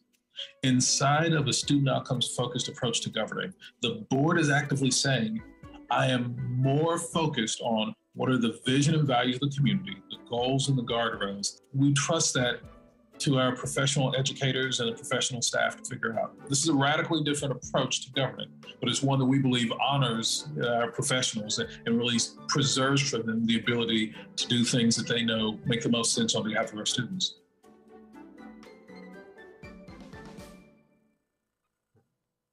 Thank you. And just again, reminding us and anchoring us in our board goals. Our goals reflect the vision of the community, what the community expects from us, and tonight we focus on our progress towards our math goal. Our guardrails, however, reflect the values of the community and how we get to the goals. In addition to our 3 goals, you as our Board of Education have set guardrails. These reflect the values of the community. As we saw in the video, the goal is getting to the airport. The path we take to get to the airport is the work of our guardrails. Guardrail number 1, support intervention systems. The superintendent will not allow multi-tiered systems of support, what we refer to as MTSS, to be under-resourced. As my team creates the budget plan for the upcoming school year, we are intentional about aligning resources to support Tier 1, Tier 2, and Tier 3 student needs. Guardrail number 2, prioritize a whole child focus. The superintendent will not allow the district to ignore a whole child approach. In addition to addressing the academic needs of our students, we also prioritize social emotional supports. Our school counselors, school social workers, and school nurses are assigned to provide student support services beyond what our teachers and support staff in the classroom provide. Guardrail number 3, align resources equitably. The superintendent will not allow any region to be without strong learning communities. This has been a new focus for the district in the last couple of years. Earlier this year, you learned about the new budget planning team who is taking a cross-office approach to aligning limited resources to student need. Guardrail number 4, ensure a culturally responsive staff. The superintendent will not allow cultural non-responsivity to impact student experience or staff effectiveness. We talk about student and staff sense of belonging. That work is aligned to this guardrail. We measure it through our district panorama survey. These are the 4 guardrails that were previously adopted by the board and currently drive our work. I'm now going to talk about a potential 5th guardrail that the board will consider. Previously, the board had a goal related to our portrait of a graduate work. We believe that this work fits better as a guardrail, and it provides direction that the superintendent will not allow the portrait of a graduate for us not to invest and implement in this strategy. PLG is most viable as a guardrail as it emerged as a community value and can be measured as an adult input, resource, or activity, consistent with the board's model of student outcomes-focused governance. This discussion was last held during a board retreat meeting in 2023. So as a reminder, a number of themes emerged during the Board of Education dialogue in January of 2023. PLG should be a demonstration of attributes embedded throughout K-12 learning. PLG should be aligned with learning paths for students with teacher and student voice included in crafting what it looks like. Adapting to current reality while staying committed to the community vision of PLG. Finally, the board will need to adopt the PLG work as a part of a new or 5th guardrail. So certainly, in closing, our next step is to take up the Portrait of a Graduate guardrail in the Academics and Facilities Board Committee. Once the board has created the language for the PLG guardrail, we'll take up the work of how we will update the board on how we're fulfilling the requirements of the guardrail. In the future, certainly our board members will need to vote on whether to add the portrait-ready graduates as a 5th guardrail, which would be a change. All right. Thank you for this discussion opportunity with you here. What I want to do is just kind of set the stage very quickly. The first piece is that guardrails, as you saw, are foundationed on community vision and expectation of what it is that they want to see kids know and be able to demonstrate or do. Here's the thing about guardrails, though. First and foremost, and thank you, young ladies, for attending. Get home safely. Guardrails are prohibitive. They are prohibitive. One of the qualities of a guardrail is that it is prohibitive. And you read in the language, one of the examples is the superintendent will not fail to, In addition, they're measurable. In addition to that, they're predictive, and also they're progressive. They're progressive. They set the stage for progress.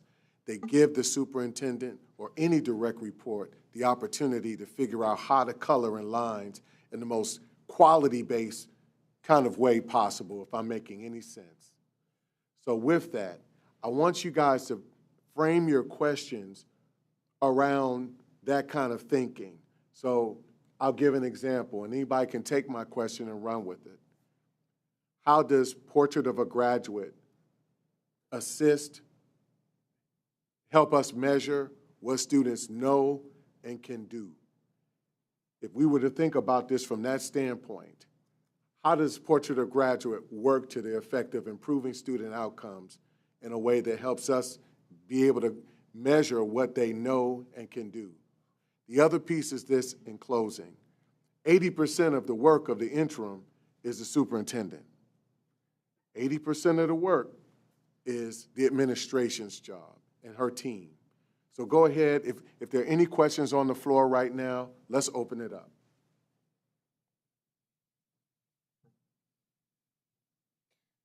President Cole, I guess I don't understand what you are actually asking us to discuss right now. Well, I just gave a good question, what I thought was one. How does this Portrait of a Graduate, we can just kick the conversation off with that question. How does Portrait of a Graduate, there's 6 components, there's six qualities, attributes, thank you. There's 6 attributes of Portrait of a Graduate.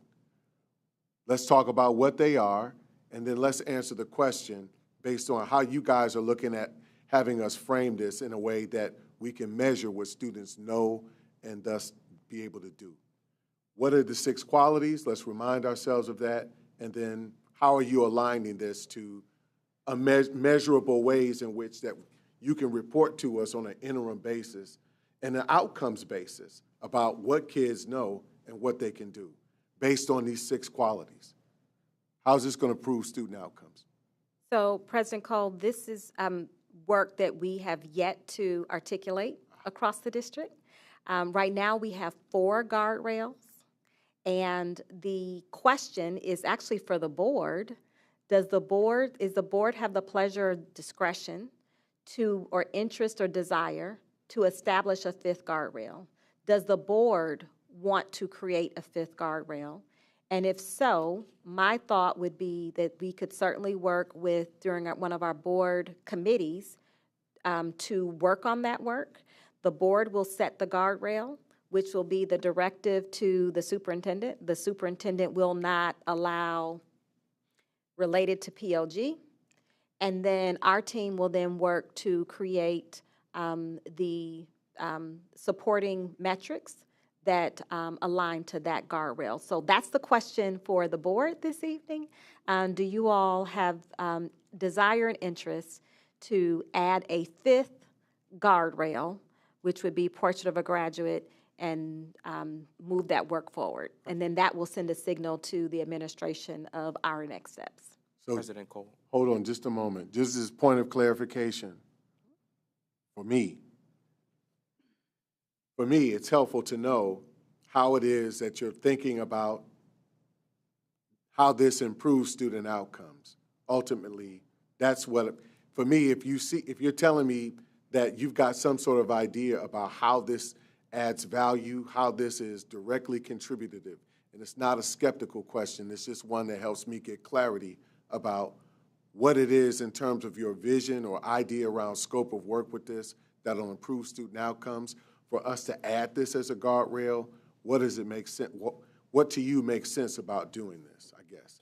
Sorry. Yes, please. I don't think that's a fair question for her because it's our guardrail. And it's us listening to our community, right? So that's our job to tell her we think it should be a guardrail, and I think that's what she's asking. And then she would have to decide how to measure it, which is what she's saying that's where the work would go. And so I think that for me, it was always important to have this as a piece of our governance model because our community developed this. This was something that took a lot of time and effort, and these attributes were something that a cross-section of our community came together and said, we want every student who graduates to have these attributes. And we know that these attributes aren't just measuring a math score or the state graduation. It's more of human qualities that the community felt would be in the best interest to create a functioning human in our society, right?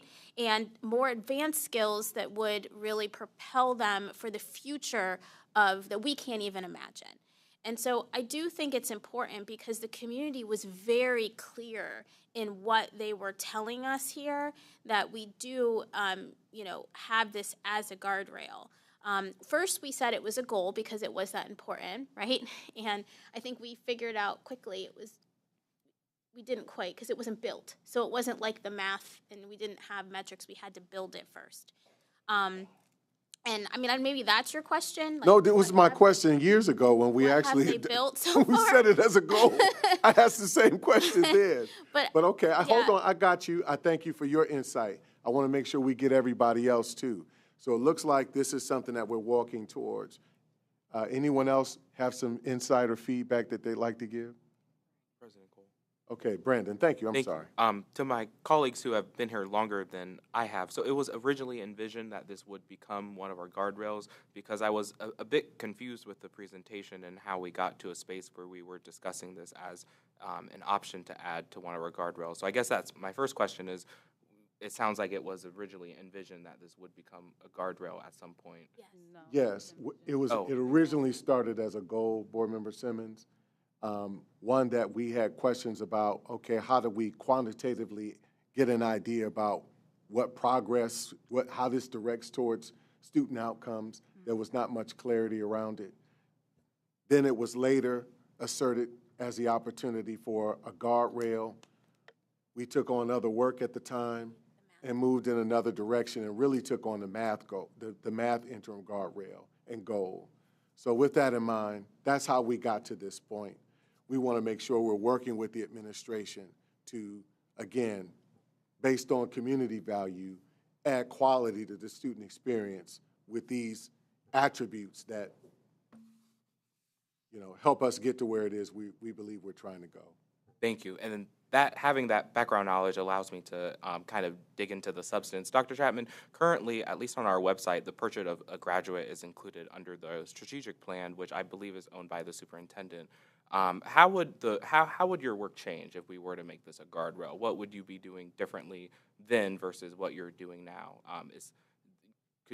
So when we think about the portrait of a graduate attributes, we are thinking about the skills and the mindsets that we want our students to embody, not only so they can be successful in their K-12 experience, so they can be successful in college and career and beyond. So the question, when we think about if we stand up a guardrail, the board would send the signal to the superintendent, the organization, of what we are not going to allow in order for us to continue to hold up this guardrail. The guardrail, as we talked about earlier, really demonstrates aligned pathways for students' opportunities, for them to have personalized pathways and explore their interests. We can certainly tie that to our career pathway work. We think about the attributes of Portrait of a Graduate: adaptability, creativity, global empathy, communication, technology, and critical thinking.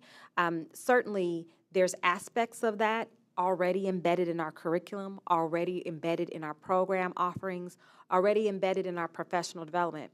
Tonight, in our monitoring report, we talked about critical thinking and how that shows up in our math classrooms and what our students need to be able to know and be able to do in the classroom, as well as to be able to demonstrate that type of thinking on their high-stakes assessment. But these attributes and this goal around PLG goes well beyond fifth grade math. Thinking about what are the skills and the mindsets that our students need to be able to demonstrate not only in school, but also in college and career. Sorry. What would be different? Does that look like your team allocating additional resources to support it could be this? Or I guess I'm just the disconnect for me is not only what about the work of the administration would be different if this became a guardrail, but I'd also say that given our other guardrails, we don't talk about them a lot. I guess I'd be a little bit concerned we might be having too many competing priorities at once and not able to focus and give them all the light and the time that they need. But I guess I'm still a bit disconnected about what about the work of the administration would be substantively different if we made this a guardrail versus right now how it kind of lives in the strategic plan. Thank you, Board Member Simmons, for asking that question, but also leaning into an area of making sure that we stay focused on our goals and our guardrails. The question, the answer to your question would certainly be 100% dependent on how the guardrail is established. So if the board created a guardrail around, the board could decide not to create a guardrail around PLG. The board could decide we have 4 guardrails and we are not interested in adding a 5th one. We talked about adding a 5th guardrail because PLG was a goal. The board certainly at that time thought that PLG should be one of our goals. We have since pivoted and decided that we needed to transition PLG from a goal to a guardrail. We talked about that. We talked about that in a board meeting. We've talked about that in 2x2 meetings, but that work never happened. And so I'm bringing it back to the forefront at the request of board leadership to have this conversation tonight. What is your pleasure? Do you want to move? Do you want to continue the conversation, have further dialogue and consideration around a 5th guardrail? So the first decision point is, do we want to establish a guardrail? Do we want to even entertain this conversation? Do we want to continue to keep this guardrail under construction for further consideration at a later date? And then once the board, if the board moves in the direction to establish a guardrail, how you write the language will then send the signal to the administration of how we would behave and act differently to support and deliver upon this guardrail. Perhaps it's around resources. Perhaps it's around curricular resources. Perhaps it's around all of our guardrails are supposed to be adult behaviors. What will the adults in the organization do differently to achieve the guardrail? And so that would be the question for the board. Again, nothing has been predetermined yet. This work has not, I don't have a plan to present to you regarding this guardrail because the board hasn't given me an indication that they want to move forward now officially with adopting a new guardrail. Does that help for clarity? No, it does. Thank you, Dr. Chapman. That helps a lot. And then I just had one final question, if I may, please. Is there any recommendations that you could, or potential paths forward that you could give us if we were to adopt this as a guardrail? As the thinking back to the video about the setting the guardrails, and it's not saying turn left, turn right here, but just as our superintendent and CEO, is there something maybe you have envisioned if the board were to adopt this as a guardrail? Because it'd be helpful to have, again, more insight into what would be different if this was a guardrail versus what's taking place now. Certainly, I would love the opportunity for us to, again, engage in dialogue. Before, we talked about when we had PLG as a guardrail, it was all focused on what the students would do. And so as a guardrail, remember, our goals are focused on student outcomes, but our guardrails are focused on what the adults need to do to ensure those goals are met. So we want to make sure that wherever we land, what we articulate in a guardrail, it is not a distraction from the work that we've already established, and it is in service of improving student outcomes, particularly on our board goals, the 3 board goals that we've set, and those interim goals. So we want to have dialogue about making sure that there's alignment, and this work is really going to further help us accelerate and improve student outcomes on those 3 goals that we already have established. Is the capacity there to do that successfully along with our other competing priorities? As a board? As a board and an administration, when I think about our other goals, our other guardrails, the realignment work, the ever ongoing efforts to comply with different things going on at the federal and state level, is the capacity there to stand up a 5th goal, or a 5th guardrail, excuse me? Certainly, we would have to be very mindful that we are not decreasing our capacity to prioritize and accelerate student outcomes by creating a guardrail that sends us in a different direction. So that's something that we always have to be mindful of, particularly at this point in time. Thank you, Dr. Chapman. Yes, ma'am. Thank you. Dr. Chapman, just as a point of clarification, is it your recommendation, or are you seeking the board's consideration to add a 5th guardrail? I want to be very clear on what is it that you are saying to us. Do you want a 5th guardrail, or is this something that you just are simply bringing back for conversation and consideration? What is your pleasure is what I would like to be clear on. So just for context, the way that I understand, again, our governance model is the board sets the number of goals that we have and the number of guardrails. I want to know I do not set the goals and the guardrails. I work to achieve and accelerate in those outcomes, but that is truly a decision for the board. If the board created 5 goals, the administration would have to work to achieve 5 goals. If the board created 7 guardrails, we would work to achieve 7 guardrails. We are making great traction and progress with the clear goals that we've articulated that we're working on. And now we are certainly at that point where we need to firm up the language around our current guardrails. And certainly the board said to the administration, we're moving this goal, PLG, we're replacing it with a different goal, math. And this PLG work is important. We've heard from our community this PLG work is important. Our recommendation is that this should be a guardrail. That's what I heard from the board, and that's board work. And so board leadership asked me to bring this back to the table, and so I am honoring the request to certainly have a dialogue about where we go next. Thank you for that background. And President Cole and colleagues, since we're having the discussion, I definitely welcome an opportunity to have a deeper dive around what this is. I don't know that right now in this moment this is the opportunity to have that. Really looking at, how do we go about really evaluating the necessity for this in this moment. So looking at an opportunity to have maybe a special meeting to bring AJ back. I don't know if it starts within the committee space, but I think right now there are more questions for me than there necessarily is a path forward. So thank you for that feedback. Thank you for that feedback. Dr. Pierce. Thank you so much, President Cole. I wonder, in probably just extending the comments that Board Member Simmons and Board Member Vera have given, that at this point, because there is more conversation and discussion that needs to happen, I'm not really seeing how this guardrail will be very different from the superintendent implementing Portrait of a Graduate as a part of the strategic plan. So at this point, is it possible that we could table this conversation to a later date, time? With the caveat as well, before we move into a special meeting, that there's probably some homework on our part to figure out, hey, do we want this? How would we want it to be measured? So we're prepared to come back and have a fruitful dialogue and discussion. I thank you for that feedback. Is there anyone else?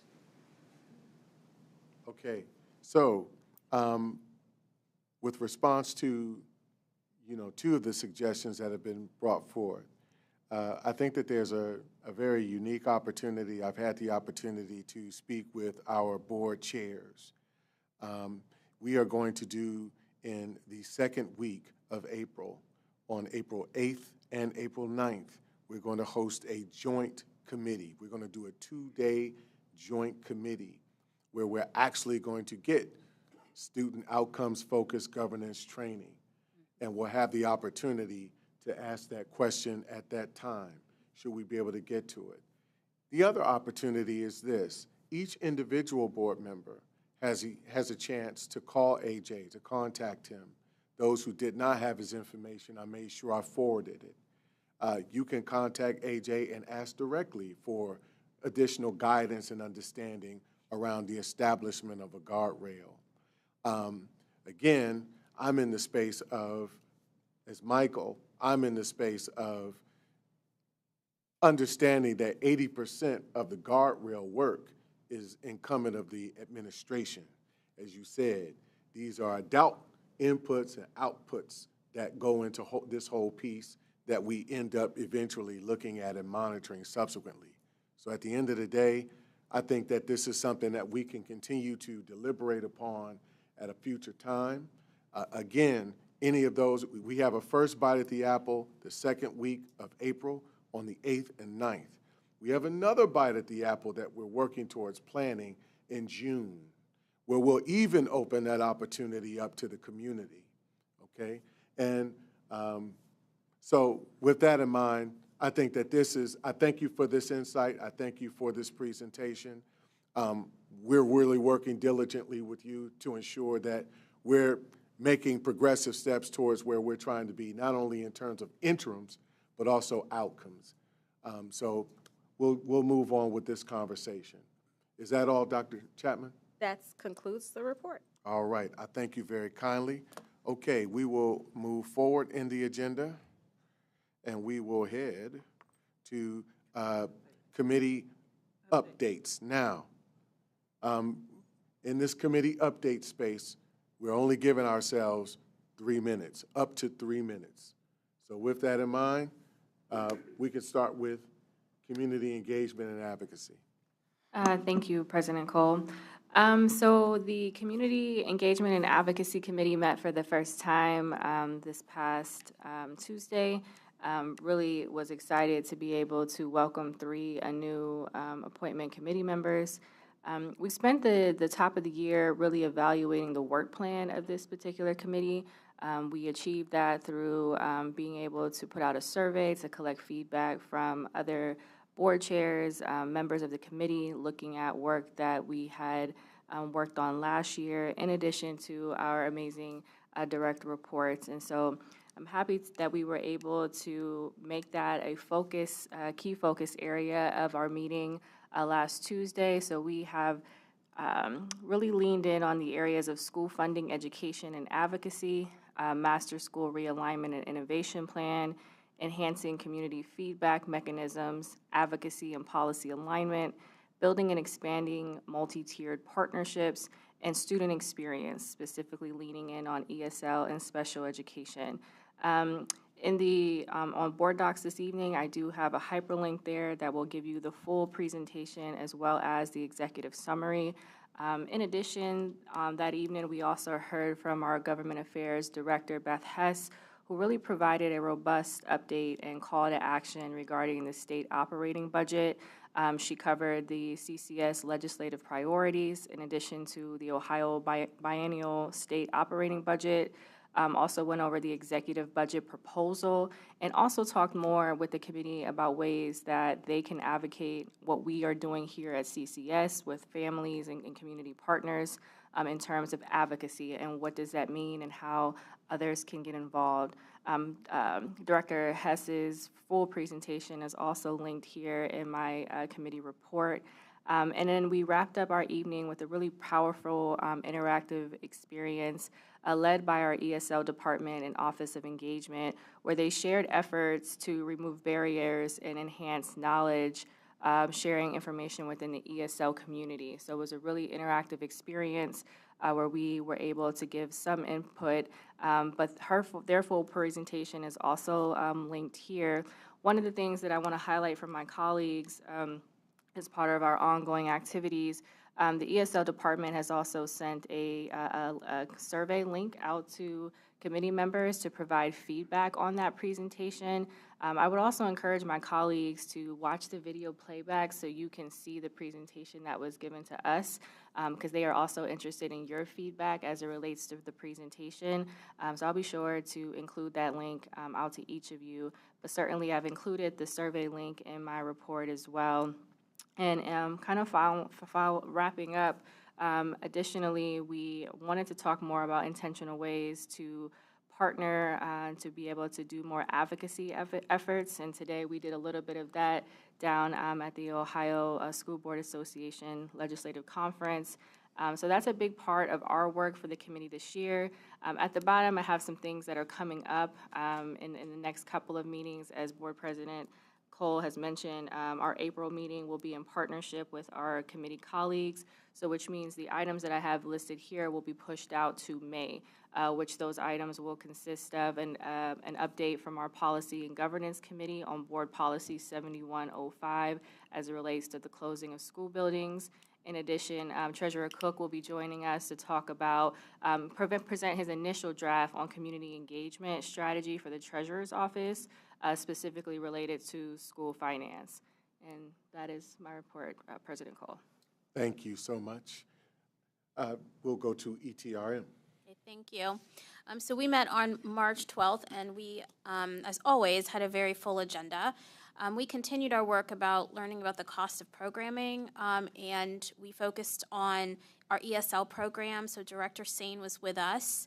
I also have a report attached in board docs that can be seen with lots of links, data from the presentation. Long story short, in ESL, we are serving more students than we ever have in this program. And we're seeing big influxes in our kindergarten and first grade levels, which is explained because there's a pipeline from our preschool, which is great, but also in 9th grade, which is causing some challenges in how the sites are set up. We also, over the past few years, have increased staffing in this area to really meet the needs. Mr. Sane explained to the committee that in-house, our team serves and does a lot of the translation and services for our Spanish and Somali, and then we contract out for our other languages. In funding, the ESL program costs currently about $20 million, and 93% of that is from general fund, with the rest of that being from Title III. And in order to see and meet the needs of our future EL students, Mr. Sane is asking for an additional $2.2 million in personnel, which would help create a system where we have they're called sheltered sites at schools with high EL enrollment in the high school level, which is what is going to help solve the increase of the 9th grade students. He did outline a few long-term strategies to make it optimal, and that would be really to realign the program to allow all students to be served in their home schools, and providing each of those schools an ESL instructional assistant and one at central enrollment.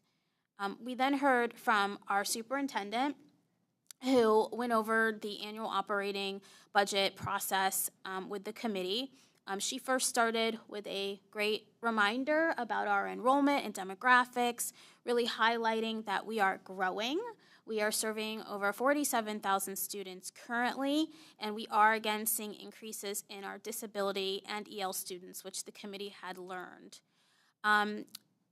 The staff is really taking, or the administration is taking kind of a different approach to our budgetary process, which Dr. Chapman outlined. And some of the considerations were the potential impact of reduction of the federal funds. We don't know. We have current challenges in our pre-K funding, which the committee explored last time. And we have a goal of expanding pre-K and having universal pre-K in our city. And what we've all been hearing about recently, the state budget. And so Dr. Chapman spent a lot of time talking about the state budget, talking about just exactly what she said this evening, so I won't repeat that, basically the levy promises that our committee gave would basically be wiped out. And she walked through those things. And it's a good reminder that the levy was really about maintaining a lot of the promising practices and services that we know our students need coming off of ESSER, and that there were a few key additions, but it really was about maintaining things that were working. Closing. We then had Treasurer Cook also give a highlight about House Bill 96. And again, we've heard all about that, and really it's about making sure that we are funding the formula correctly and that our adjustments are made in the cost sets. And so he explained that to the committee. And then lastly, we finished up with our internal auditor who gave a report from our state auditor about about WCBE, our radio station, and we had our general manager come and chat with us about all the wonderful things our radio station is doing to support our students and new CTE things. And we got a good report from the state auditor. So all those things are linked in the report. Again, a very full meeting. Just a reminder, as we have one formal recommendation back from November on the cash balance policy, and we will not meet in April due to the announcement, but in May we will meet and talk about 5-year forecast, West Broad, and have our internal auditor back to talk about the OIA dashboard. Thank you, Madam VP. All right, I'll move on to AFAC, Academics and Facility Alignment Committee. We had a good committee meeting that was started with a presentation by a company called Verigy. This is a company that focuses a great deal of its efforts in the space of energy management and automation of these types of services for school buildings to be able to monitor and measure effectively the type of energy use that they have and consumption. They gave a very robust kind of explanation of the work that they do. They're a nationally recognized institution by accredited organizations that, are probably one of the few. I think they're about 14, one of 14 in the country that are acknowledged with this type of accreditation. In addition to that, most importantly, we got a presentation from Catherine Mosier, Deputy Superintendent Catherine Mosier and team, relative to career tech and giving us a level set, my committee, a level set understanding of what's happening well in career tech, that my group were able to learn and understand that, we're looking at a 94% graduation rate. So again, 9+ out of nearly every 10 students who are involved in CTE in Columbus City schools are actually graduating on time and with credentials. In addition to that, they rolled into what I believe is a growing, developing, drafted program for career academies and leveraging that career academy approach by working with advisory boards that have contributed to, helping the district figure out what industries are actually in need of human capital and how do we design curriculum around that. I was very inspired by that, so was the committee. In addition to that, the National Career Academy Coalition, this kind of leading group that is also a part of the idea capital space for where we're trying to transition this. And again, to the 80% I spoke about earlier on, to answering somewhat of the question that was asked by a board colleague. What does POG have to do with, what we're trying to accomplish? Well, part of this strategy was around the idea of creating Portrait of a Graduate school students as a part of this academy process, incorporating that into that to some degree. So as we continue our discussions, I look forward to learning more about that. But at the end of the day, the committee got a great opportunity to learn about what's happening well in this space and what the vision is for career academies moving forward. In this program, there were, the idea is that between the school year 2025 and school year 2028, that there are possibly as many as 10 schools identified as career academies, that these require smaller classroom sizes, that require pathway development and direction. So there were a lot of things that we were encouraged by hearing and look forward to more. As I understand it, this current 25-26 school year, there were 4 schools that were identified for such an opportunity: Beechcroft High School, East High School, Walnut Ridge High School, and West High School. I've had the opportunity in closing to see, the Fab Lab at West High School and the great work that they're doing there. They're actually working on creating some sort of robotic machine based on fabricated equipment that they use, and I'm not saying this right. So they made something on the computer and it cut it out for them, and now they're putting these pieces together with the support of the Ohio State University's engineering program. So that concludes my report. Thank you. And we'll go right on into policy and governance. And what I'd like to do, if it's okay, I'd like the opportunity to see if it makes sense to walk right into, in fact, you can even incorporate your report into these 15 policies. So we can go ahead and do that and start with revised 4.1 or 4.10. So if I can, before I do that, I do want to call out that the closing of school buildings policy is a policy that our committee has been working on for a few meetings now. We meet every 3 months, so it has been a while. We do have a draft based on the Denver model that we are going to be out talking in the community about. That draft was presented at the last policy governance meeting, and we will be presenting to Board Member Vieira's committee, Community Engagement Committee, and asking them for assistance in getting out and talking to folks about the draft of that policy. So we are still very much working on the policy for closing of school buildings, and we'll continue that work into our next June meeting. Other than that, we did discuss a couple policies that are up for consideration for the board tonight. I'm going to go a little out of order, but based on the board docs. So 4.10 is policy 0155. It is the committee's policy. The specified change or the recommended change is really simple here. The recommended change is that instead of language that says the committee shall be comprised of up to 3 elected board members, or elected members of the Board of Education, that we change the language to say the committee shall be comprised of at least 1 and up to 3 elected board members of the Board of Education. That gives this board a little bit of flexibility about how many board members have to be on a committee, because right now it's Thank you. So, Madam VP, is there an amendment you'd like to make? A motion? She did it with N. Okay, excellent. I have a point of clarification. Please.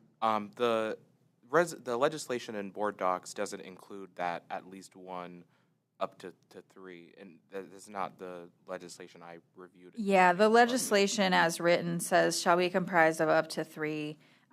In talking to the board president and board vice president, they are recommending that we change that to shall be comprised of at least 1 and up to 3 elected members of the Board of Education. So what I would like to do is just kind of on the spot make the amendment so that the language that we consider as a board says the committee shall be comprised of at least 1 and up to 3 elected members of the Board of Education. So that is a motion.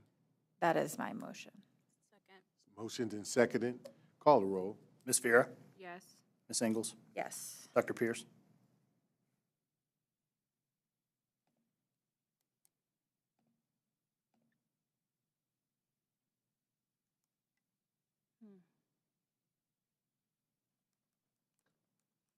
I'll come back. The at least one is the committee chair. What was the rationale behind, I guess, There's a motion on the floor. Yeah, I'm having a question, a thought process as I'm thinking through the at least one. I don't even know if you want to come back. Mr. Treasurer, we'll move on. I'll say no. No. Mr. Simmons? Abstain. I would have liked to have more time to consider this change. Vice President Adair? Yes. President Cole? Yes. Motion carried. Thank you. All right, continue, please. So our second policy for consideration is item 4.11. It is a first reading of a new policy, 2265. 2265, Beliefs, Affiliations, Ideals, and Principles, comes from House Bill 214, which requires districts to adopt and post a policy prohibiting the use of statements and commitments to, or soliciting or requiring specified individuals to affirmatively ascribe to specific beliefs, affiliations, ideals, or principles concerning political movement or ideology. That bill became effective in late January, and so our compliance with it is required imminently. The language of this policy, as drafted, came from Neola with lots of feedback and input from the districts, and so it's as good as we can legally make it. If I could clarify that last motion, actually, we needed 5 to pass that. Thank you. I'll make a motion to waive first reading and adopt the. Second. President Cole. Just a moment. We're in the middle of a vote. Go ahead again. Discussion? Yeah, there'll be discussion. There'll be discussion. There was a motion and a second. Okay. Ms. Ingles? Oh, is Oh, there I discussion? think we have discussion. What is what are we voting on? To approve the policy. Well, I think the first vote, though, is to not have a second reading. Correct. So we're just going to have this one reading. Are we going We have to do 2 votes too. I put it all in one motion. Well, I'd like to discuss President Cole, I'd like to discuss the waiving the first reading. Is more germane to my comments than the. Okay. That's so the initial motion, I believe. Yes, that's Yeah. what I thought it was. I said it in, just to be clear, my intent was to do it in one motion. Is that not appropriate? We would need to waive it in one, and then we can have a second. Okay, then I will amend my first motion to just waive. And, So I gave the second. There was a second. Now, the reason for, in large part, for the waiving, and then I'll let Board Chair Ingles explain further. One of the biggest reasons is because several of these policies are time constrained. And when I say time constraint, I mean we have to make some sort of decision before the end of the month. So that's one of the reasons why we're waiving the first reading. The second and most important reason also is that a lot of this is nothing more than compliance with what state law is at this point in time. So Neola has made some recommended changes to these respective policies because this is nothing but omnibus action that we're taking place, that we're acting on based on what law is already in place right now. So we're just aligning ourselves with the law. Am I explaining that correctly, Board Member Ingles? That's correct. That's the intent of it. The law says what is required in the policy. So this would be compliant with the requirements of the law. You have another question, sir? The reason why I hesitate is when I reviewed the agenda towards the tail end of last week, these policies were not on the agenda, and so I haven't, and there's a numerous amount, and I will be honest, I haven't had time to go through and read each one because they were added a bit maybe closer to the meeting. And my question actually is, of which of these policies are just statutory changes that we're making to align with the law, and then which are maybe more substantive changes that we're making? Because that's not clear to me at this time. And then thinking about the tradition in which our board has typically looked at policy changes and made policy changes and had open discussion, I think about our last piece, 4.10, Dr. Pierce raised a really good point that I had not considered. And if we had more time to digest the information, review the information in advance of the vote, then perhaps we would, even if they are just statutory changes, perhaps some new things might come to light or insight.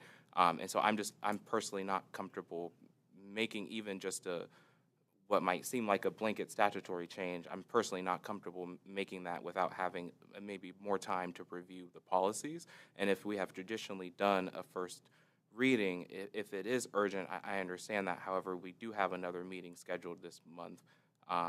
And so, again, it's just, I'd prefer if we do it more in the tradition in which legislation has typically came to the board.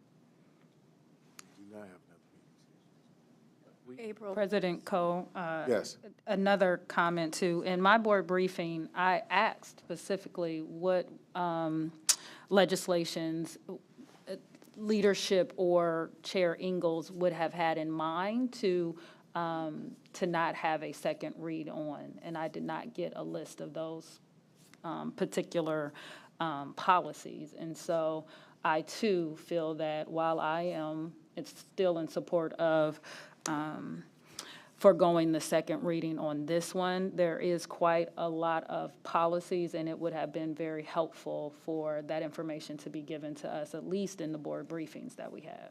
Okay, so with that in mind, there's opportunity because there's a motion and a second on the floor right now. Yes. What we could do is take that vote. We could take that vote. If it doesn't pass, what we then can do is walk through each policy one at a time to get an idea of where things are. I'm assuming that's what we'll do with each policy, though. This was just for this policy. Yeah. We're not taking them as a group. And for clarification on the second reading, I do think on Kyle, Ms. Lathwell, please correct me. I see that you're on if I'm wrong, but on this one, I think that we would be okay on time to allow for a second reading at the next board meeting. This is not one of the super urgent, timely, as long as we would accomplish it by the next board meeting. Is that your understanding? Which one we're on? 2265. No, the last 2265.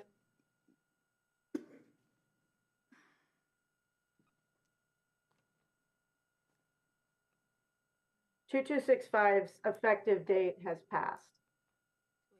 So I would We consider have to do it today. I would consider it a compliance issue to not do it. It's a mandatory policy for all boards across the state. Okay. So I want to be clear on the motion. Is it to waive the second reading? It's to waive the second reading. Waive No, the second- just on this just on policy. Just on this one? Yes. Okay, that's what I I did wanted not to second clarify. that at all. That's what I wanted to clarify. Yes. Thank you. Just this policy. We have a motion and a second. Call the roll. Call the Dr. roll. Pierce. Call the question. Call the roll. Dr. Pierce. Yes. Mr. Simmons. Yes. Ms. Vera. Yes. Ms. Ingalls. Yes. Vice President Adair. Yes. President Cole. Yes. Motion carried. Motion to approve the policy. Second. Call the roll. Dr. Pierce. Yes. Mr. Simmons. Yes. Ms. Vera. Yes. Ms. Ingalls. Yes. Vice President Adair. Yes. President Cole. Yes. Motion carried. Okay, the next item is 4.12, interscholastic athletics. This is not a policy that we discussed in our policy committee. However, we gave notice of it to the committee about what the changes were and why it was important. It includes provisions of House Bill 47 that regard mandatory informational meetings for students and parents and adding sudden cardiac arrest training and restrictions. It also includes updates from House Bill 147 that included the athletic eligibility provisions. This is a recommended Neola update, which is our policy service provider, and it's fairly straightforward. Motion to waive the second reading. Call the roll. Ms. Vera? Yes. Ms. Ingles? Yes. Dr. Pierce? Yes. Mr. Simmons? Yes. Vice President Adair? Yes. President Cole? Yes. Motion to approve the policy. Second. President Cole. We didn't have any discussion. We can discuss right now. Are we discussing? Is there a discussion? This, just to clarify, this policy, again, it's just a change to comply with recent changes to state law. In House Bill 47 and House Bill Are there 147, yes. any policies on here that are not like that? No. Okay. That is what we're handling. There are a couple where we had an option, and so I'll call that out when we get to it. But for the remainder, it's just compliance. And the deadline for us to adopt this is? This policy, I'm not sure.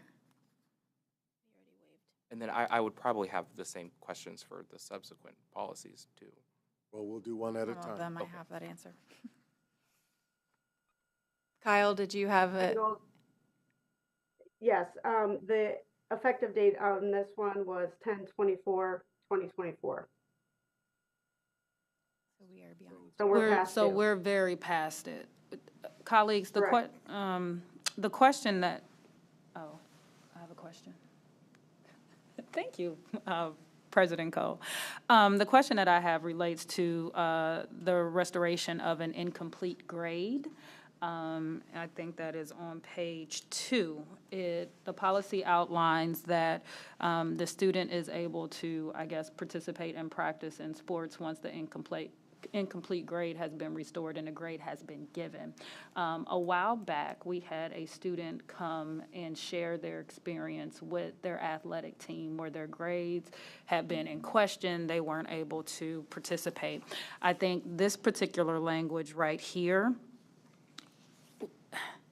it puts us in that tough situation again where the student might be in a position that they know they're going to be able to get that A, to get that B, and be able to participate. But as policy is written, if the student has the incomplete, then the student cannot participate. Am I understanding this correct? Board Member Pierce, are you talking about the white section, or are you talking about the green section? White section. So the white section is current policy, and I would say I'm uncomfortable without a full legal review of changing anything in that section. The only things that have been legally vetted are the potential changes that would be in one of the colors on the policy. So that would be my feedback on that.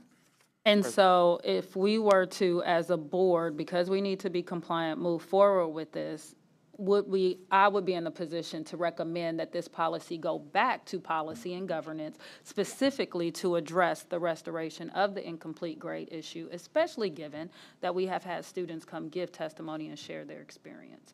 I think that is a gap in the current policy. Yep, so I would be open to get us to compliance, approve as is, but President Cole, I think we need to recommend this back to policy and governance to deal with that gap. Duly noted. Awesome. Do we have a motion and second? And with, I mean, we can absolutely do that.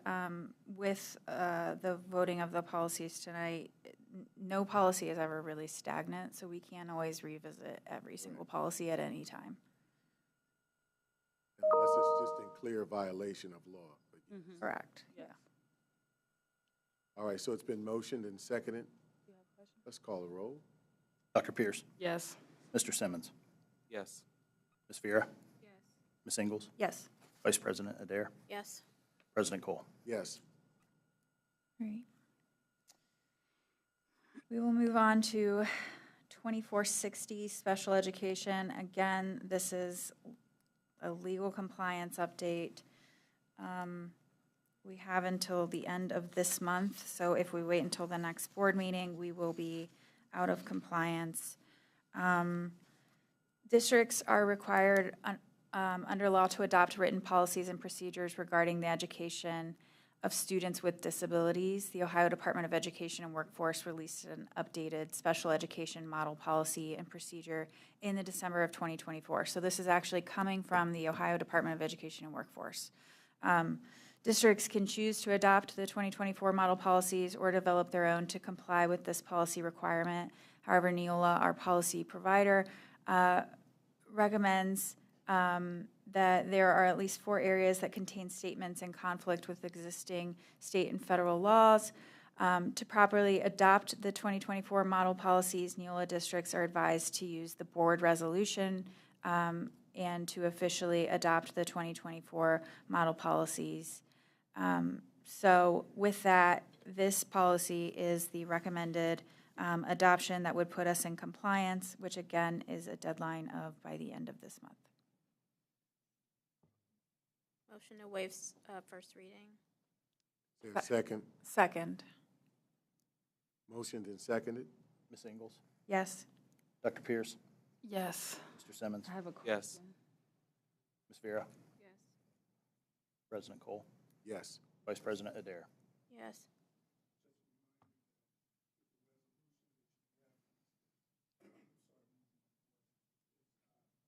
Item 4.25, which sets forth the 4 areas that Neola and my office believes are not consistent with state and federal law. So can you clarify that comment? That, again, this is just us taking action on things that put us in alignment with state and or federal law? Yes. Thank you. Yes. There are 4 exceptions to state's model policy. I'm sorry. What? Should we have done the resolution first? They probably should have been done together. So what is it that we need to do? Is it that we need to just go ahead and approve the resolution? Yes. Okay. So I'm going to jump ahead to 4.25 But then that assumes then. that, yeah, I don't know. We'll come back to the policy. We'll We'll come take back the to it. resolution first and then come back to the policy.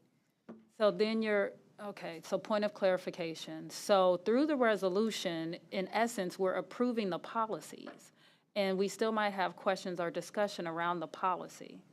What we're approving in the resolution, and please feel free to clarify, are the several different exceptions by which we take under consideration in how we move forward with policy. Can you explain what it is that I'm miserably explaining? No, that's correct. Board Member Ingalls did reference immediately prior to the motion Neola's recommendation for the board to vote on the resolution because there are 4 areas where Neola and my office agree that there are 4 areas that are not compliant or consistent with federal and state law. And this is to get us compliant. Yes. Yes. And when's the deadline? Now. Date, please. We are 30th. We are required under the statute. I just wanted to know the date. We are required under the statute to notify ODU by March 30th. I have an additional question. As it One relates additional, please. to policy, maybe I'll just make this larger, all of our special education model policies. How does Special Olympics fit into these policies and the resolution? Is that a form of extracurricular activity, or is that seen as education? I do not know the answer to that question. We can certainly get that feedback to you. We can So- get that answer to you at another time. Well, I think as we're deliberating this, because I have attended their games, I've attended practices, some of those students are over 21. So I just want to make sure we're being thoughtful and mindful as we're looking at policies that are age specific. So the one we just looked at before that gave an age range of which special education students are receiving services. And so I think it might be helpful for us to understand if Special Olympics is seen as a service that is an education service, and some of those students are older than 21, we just want to be mindful about that. I don't think that that falls into that category, respectfully. And then with compliance, in compliance to federal and state law, we look at compulsory age specifically. That's why I'm posing the question, does it count as education or extracurricular? Kyle indicated that she could help with answering this question. Thank you, Kyle. Please. Thank you, President Cole. And I apologize, I may have miscommunicated that.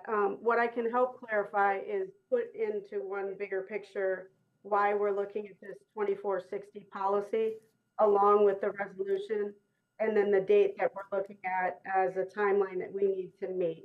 The policy itself is just acknowledging that our district is going to adopt the use of the 2024 model policies because those were newly developed and released at the end of 2024.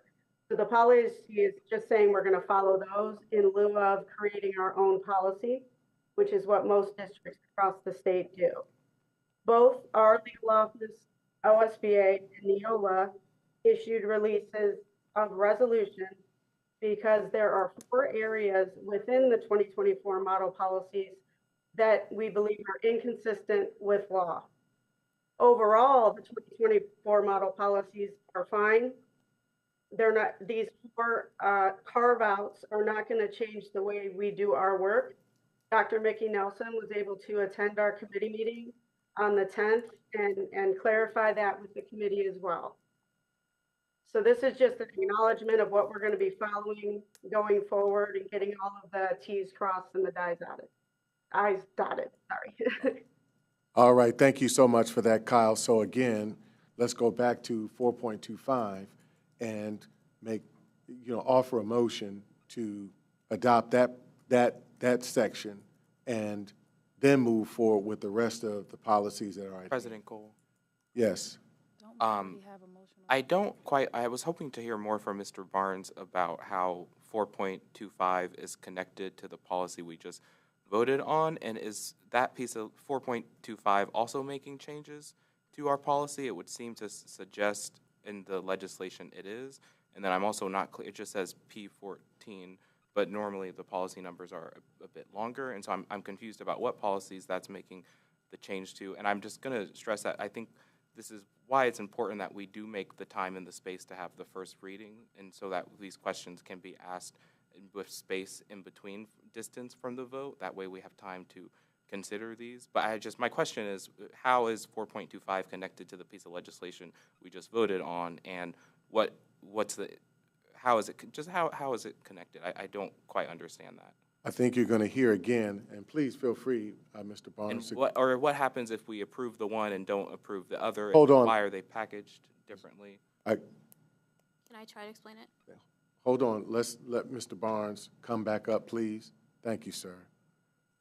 Because I think that there's going to be an opportunity for you guys to hear again, specifically that it's tied to several set of conditions that give us clarity about how we become more in alignment with federal and state law. Can you just answer his question, please? Yes, the answer to the first question is you really can't do one without the other. The resolution specifically goes to the special education board policy and specifically sets forth what the district is not aligning itself with. The 4 areas for the special education policy. And those 4 areas are in our policy? No. Currently? No? They're in the resolution. There is no current policy. It says delete this sentence entirely. Where is it getting deleted from? It's like, So for it is, example, and it- P14, independent education evaluation at public expense. It has original language.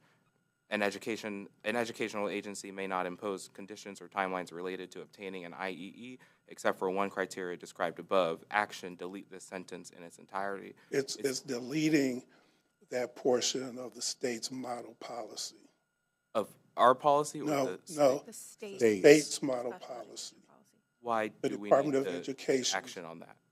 Because it violates Because state we law. don't agree with it. The reason we don't agree with it is because it's not consistent with state or federal law.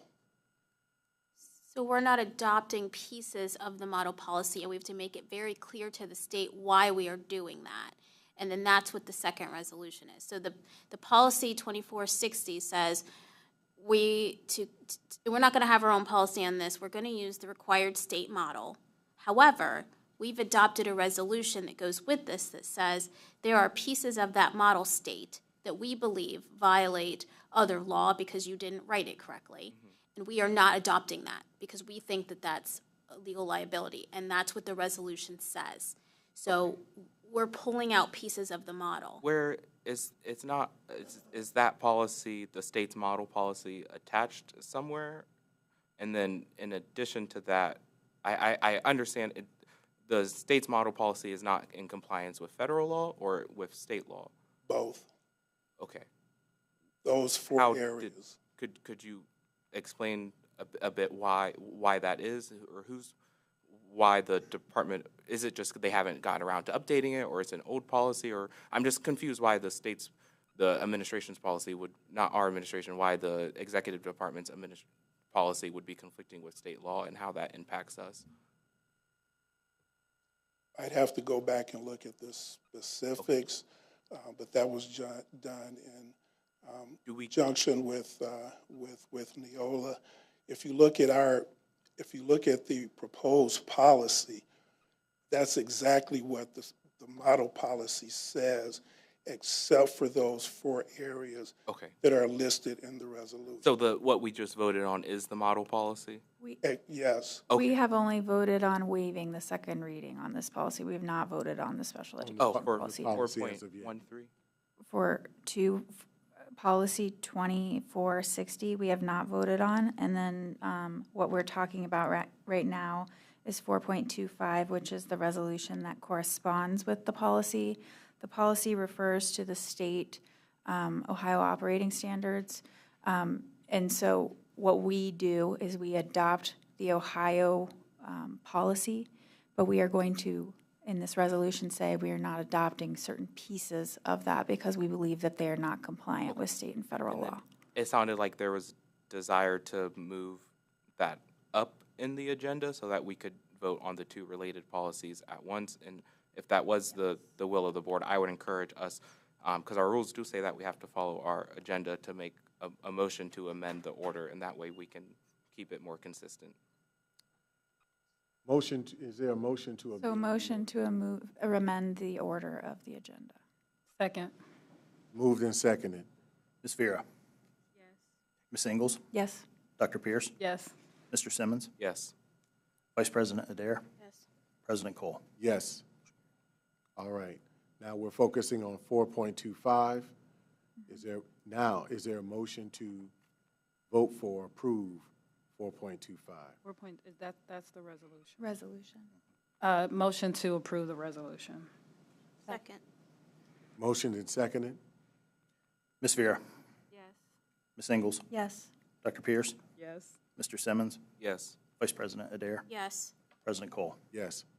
Motion to approve policy 2460. Is there a second? Second. There's a motion and second. Call the roll. Ms. Vera? Yes. Ms. Ingles? Yes. Dr. Pierce?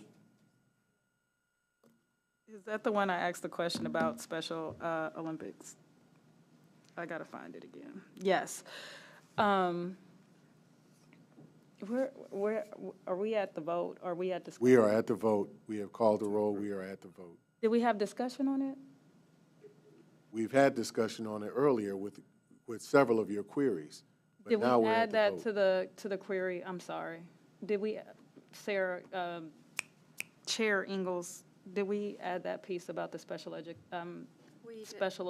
We did question? not amend the policy. It doesn't need to be amended, but when Policy and Governance reviews this, because it is a living document, can we make sure that we have clarity on if Special Olympics is seen as, and I want to say I think it's extracurricular solely as opposed to education, but I feel like there's some education components that happen.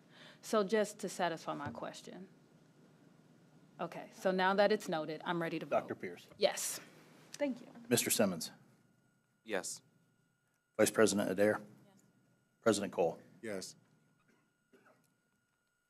All right. Now, where are we going back to? So we are back into the regular sequence 4.14, which is policy 4121. We have a lot of legal compliance. 4121 is the criminal history records check. One second.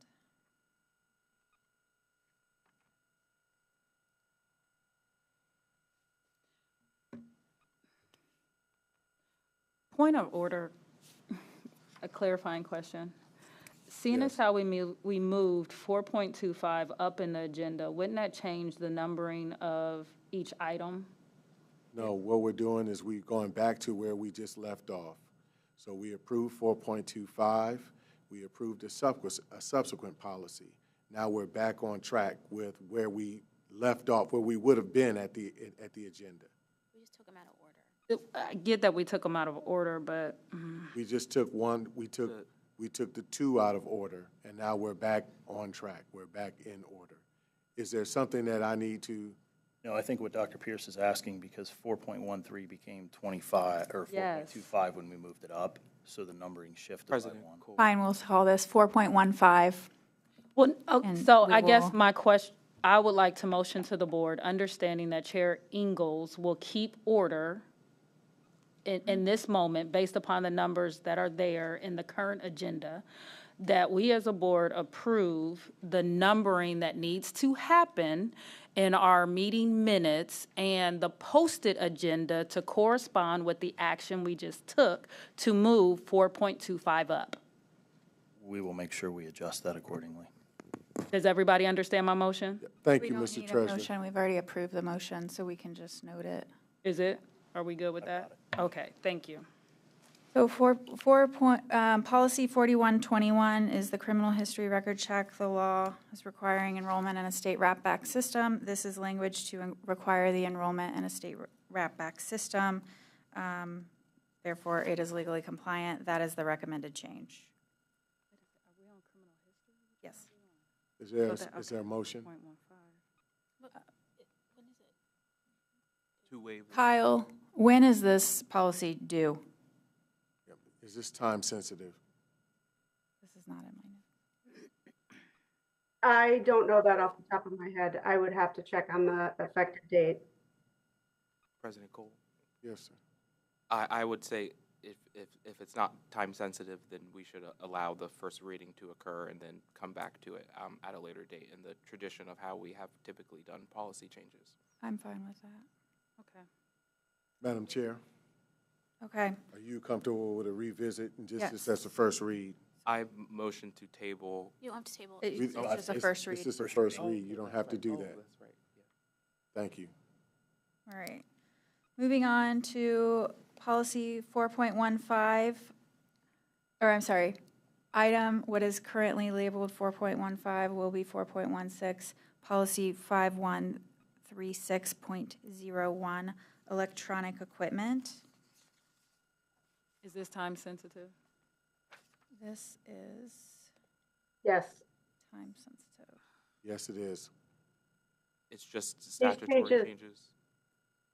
Yes, these changes tie back to Senate Bill 29 and the monitoring of school devices, and the bill that followed that up, House Bill 432, which brought forth some fixes that districts brought to the legislature regarding Senate Bill 29 and its requirements. Senate Bill 29 caused quite a stir for our district and made it very difficult to identify what platforms and programs were legal and okay to use and what were not. So there was a fix to that that came through in the lame duck session, and that we did not adjust our policy based on Senate Bill 29 out of choice until we really understood what was going to come out of this lame duck session. We do understand that now, and that's why the language is written the way that it is to comply with those rules and regulations. Motion to waive the first reading. Second. Call the roll. Ms. Ingles? Yes. Dr. Pierce? Yes. Mr. Simmons? Yes. Ms. Vera? Yes. Vice President Adair? Yes. President Cole? Yes. Motion to adopt the policy. Second. Mr. Simmons? Yes. Ms. Vera? Yes.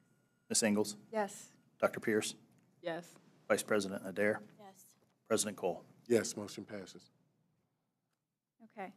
We're going to move on to the attendance policy, which is policy 5200. This is a policy that we discussed in committee. It is also time sensitive. This policy update is required to align with House Bill 214, which requires schools to allow 3 religious expression days.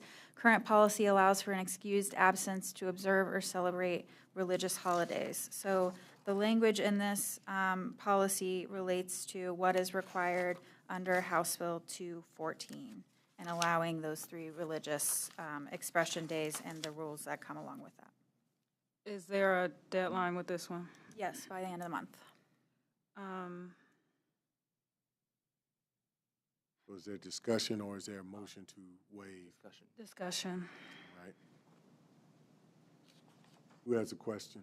Go ahead. How does this, to President Cole, Chair Ingles, how does this policy relate to 14.7? We just have it in 2 different places currently? Or is... I'm sorry.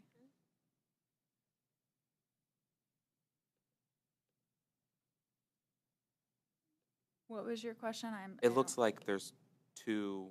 There's one about release time and then one about attendance. And my question was, how are they related, or Yes. maybe are they not? Yeah, they are different. So the attendance policy is for 3 religious expression days, which is when a student is practicing a religion and seeking a certain type of release for that, and then sets forth what that specific House bill said the policy needed to contain in order to protect the student's ability to engage in that religious expression. The next policy that we're going to discuss, release time for religious instruction, is release time from the school day to go out to, they call it a sponsoring entity. Yes. So one of the sponsoring entities that will then take a student and engage in religious education and then bring them back to the school. So they are different things. Okay, thank you. I have a question. As it relates to page 3, where paragraph 2 starts, so it's 3 of 6, it says to receive accommodation for religious expression days, parents or guardians must submit the written request to the principal within 14 days after the start of the school year or 14 days after a student is enrolled in the district. My question then relates to students, and we've had this happen, I think, maybe it was last school year. We had a student kind of adjust mid-year, and it involved the hijab. So we had a student adjust their religion, and that was like mid-year. So are we legally required to keep this written notification and time frame, or can we adjust it to give our students and families the flexibility to notify the principal when a religious change has occurred? Do we have to keep the 14 days? Madam Chair, is that a Kyle question? That is a Kyle question. I don't know how we treat that currently, or a James question. I think what we do is stick to the spirit and language of the policy, but please answer. Feel free to answer. Thank you, Kyle. Yes, President Cole. This is the language of the law. I think that would be an interpretation of the law based on a case-by-case basis. So I wouldn't speculate, but certainly that could be looked at if the situation arises.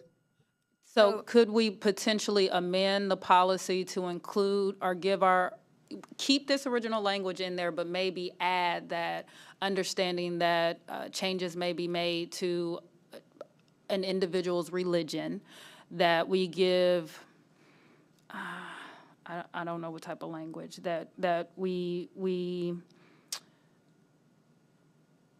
understand that the 14 days may not be met. I would say we can definitely look into it, and if there's room for flexibility, there's room for changing the policy. I also would recommend not changing that in the policy, but maybe creating an administrative guideline that interprets the language of the law, which is the policy, and allows for that flexibility under the administrative guideline. So if that is a concern, and it is a concern, I think it would be our intent to allow students to express their religion as is earnestly taken. And so through the administrative guideline process, we could address any changes in religion that occur mid-year that would allow or would not allow a student to comply with the policy. So then my request would be that, can we get an update on that administrative guideline? Or just an update when you give your next policy governance report, committee report? Administrative guidelines are set forth by the superintendent. More time than that? I'm just asking for an update on it. Because again, we want to make sure, and we just passed a policy saying that people can have religious freedom. So I want to make sure that we're being mindful of that. Duly noted. We'll work to see how we can provide that information. We'll work at it, but in the spirit of continuing this work, are we prepared to waive a second reading? Are we prepared to move forward with this policy as approved? There's also a written grievance. If you read the policy, there is already a written grievance procedure, in which case a parent could challenge if there is concern about whether or not their student is being honored. So I would argue that that's already within the policy, and the interpretation of it then falls to really the superintendent's court. Okay, so are we prepared to take action or no? Yes, so I will move to adopt policy 5200. Is there a second? Did we already waive? That grievance puts the Well, whether we waived it or not, if there was a motion made to adopt it altogether, then that's the motion on the floor. We know that this is about legal compliance. We know that there is a grievance process that can be handled on it. But we know that the administration is going to take the next steps in terms of administrative guidelines. We need to waive the second reading. Okay. I will withdraw my motion and make the motion to waive the second reading. Second. Motion and second. Ms. Vera? Yes. Ms. Ingles? Yes. Dr. Pierce? Yes. Are we still at discussion? Mr. Simmons? No. Yes. We're waiving what? Vice President Adair? Yes. President Cole? Yes. Motion to approve the policy. Second. Motion and approved. Call the roll. Ms. Vera? Motion is seconded. Ms. Ingles? Yes. Dr. Pierce?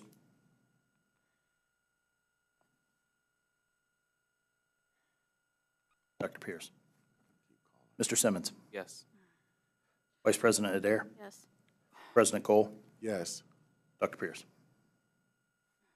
Yes, please note that the grievance relates to the attendance and not to the question that I initially asked. Motion carried. Thank you. All right, moving on. We are moving on to policy 5223, which relates to release time for religious instruction. This was a policy that our committee did discuss. It becomes effective, the new law becomes effective April 9th. New language is required due to House Bill 8. This policy was optional for districts, but it is now mandatory. The bill includes new requirements to collaborate with sponsoring entities and permits districts to require criminal background checks of the instructors and volunteers working with the sponsoring entity. So I do want to walk through it just a little bit. It is compliant with what we have to do by law. It's changing. We already had a policy that allowed for religious instruction release time, and so it is changing what we had as may, students may be provided release time, to shall, because that is what the new law requires. In addition, the committee did recommend to this board to include the requirement that criminal background checks of the instructors and volunteers working for the sponsoring entity be included. That was also something that was recommended both by our legal counsel and our internal auditor, O'Connor. And it also included, we also voted as a committee to include the language that would force or require the sponsoring entities to agree that they will not provide participating students with any material, snack, clothing, candies, trinkets, or other items for return to school out of concern for coming back with a pile of gifts from the sponsoring entity and how that could be disruptive to the classrooms and the educational experience. And so we did opt to include that language as well, which you'll see in the last paragraph. So that is that policy. Very quickly. So what is this, the third paragraph where it says criminal records checks will be at no cost to the board? Yes. Why didn't we say district? That was the recommended language, but the Board of Education is the district. And so it would be upon the sponsoring entity to accomplish those. The rest of the policy is very specific around the district. That is the only sentence that, from my quick reading of this, that refers to the board. So that's why I was asking the question, is why did we specifically say the board? I think there was a necessary reason. I think Yep, the reason I think that they're just one and the same. They're one and the same. They are one and the same, legally and otherwise. They're one and the same. Even as per our bylaws, they're one and the same. So is there a motion to waive the second reading? Can I motion to change that motion to change the word from board to district in that sentence? It's for consistency. Is there a second to this? Second. Ms. Vera. Can I put in discussion? I'm sorry, is that language where you're looking at, is that something that was part of the law, or is that something that we edited? They're saying that the Neola recommended language, yeah. And if it's one and the same, it's just for consistency to show district, district, district, district instead of board. Mr. Treasurer, is there any fiscal difference in saying district versus board? Not that I'm aware of. Thank you. Okay, so there's a motion. It was seconded. Christina voted Ms. yes. Vera. Yes. Ms. Ingles. No. Dr. Pierce. Yes. Mr. Simmons. Yes. Vice President Adair. Yes. President Cole. Yes. Motion to waive the first reading. Second. Discussion, President Cole, is this time sensitive? Yes. Also? Yes, it is. Yes, it is. So I second it. Okay, thank you. So we can call a roll? Mr. Simmons. Yes. Ms. Vera. Yes. Ms. Ingles. Yes. Dr. Pierce. Yes. Vice President Adair. Yes. President Cole. Yes. Motion passes. Motion to adopt the policy. Yes. A second. All right, motion and seconded. Can we call a roll? Dr. Pierce. Yes. Mr. Simmons. Yes. Ms. Vera. Yes. Ms. Ingles. Yep. Vice President Adair. Yes. President Cole. Yes. All right, thank you. Moving forward to 4.18, policy 5353, excuse me. Is it 5350? Where are we at? Okay, so we are on policy 5350, which is student health, well-being, and suicide prevention. It is a complete replacement of the existing policy. That's why none of it is marked up. Updates are due to requirement for training requirements, which came out of House Bill 33. as well as language that came out of House Bill 70 and House Bill 206. This is effective March 20th, 2020, 2 days, and April 9th, 2025. This is the Neola recommended language, and it comes straight out of those laws. Is there a motion to waive the second reading? Is this time sensitive? Yes. Oh my gosh. So again, we have the inconsistency of the language here where we're saying that the board is responsible for providing developmentally appropriate training. It should really say the district. The board shall, I could see where the board shall adopt or adapt evidence-based awareness and prevention curriculum. So again, without wordsmithing, this is Neola template. The beauty of this is that should we decide to take this back to your committee for such a language change, there's always the opportunity to do that. But for the sake of tonight's work, what we're going to do is there a motion to waive the second reading? I'll make the motion. Second. All right, motioned and seconded. Can we call the roll? Dr. Pierce? Yes. Mr. Simmons? Yes. Ms. Vera? Yes. Ms. Ingles? Yes. Vice President Adair? Yes. President Cole? Yes. Motion to approve the policy. Second. There's a motion to approve the policy, and it was seconded. Call the roll, please. Ms. Vera? Yes. Ms. Ingles? Yes. Mr. Simmons? Yes. Dr. Pierce? Yes. Vice President Adair? Yes. President Cole? Yes. Thank you. We are now moving to 4.19, which is policy 5751, parental status of students. Okay. This is one that we did not discuss in our committee. Neola updates are driven by the latest legislation and regulatory provision put forth by federal law to provide appropriate accommodations and protect pregnancy and parental rights of students. CCS does not currently have this policy, but it does have an active administrative guideline, which is Administrative Guideline 5751 from 2020. If a new policy is adopted, a review of the existing administrative guideline would follow to ensure consistency. Kyle, unless you correct me, I do not believe that there is a time requirement on this one.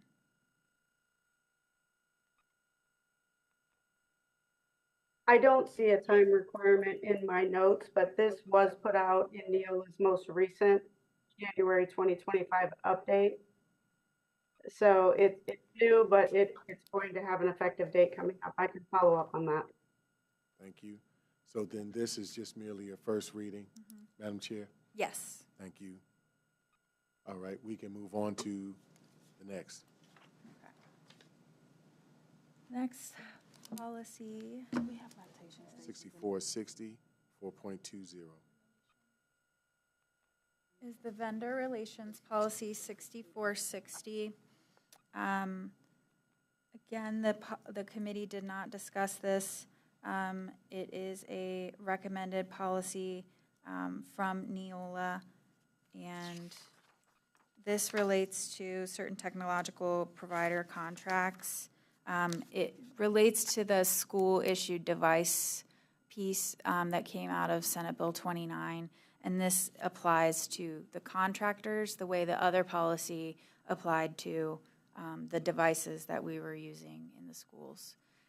So that Senate Bill 29, again, a very messy bill, was corrected and amended in the lame duck process, and so now that we have clarity on what that language looks like, this is the recommended language from our policy provider as far as coming into compliance with that.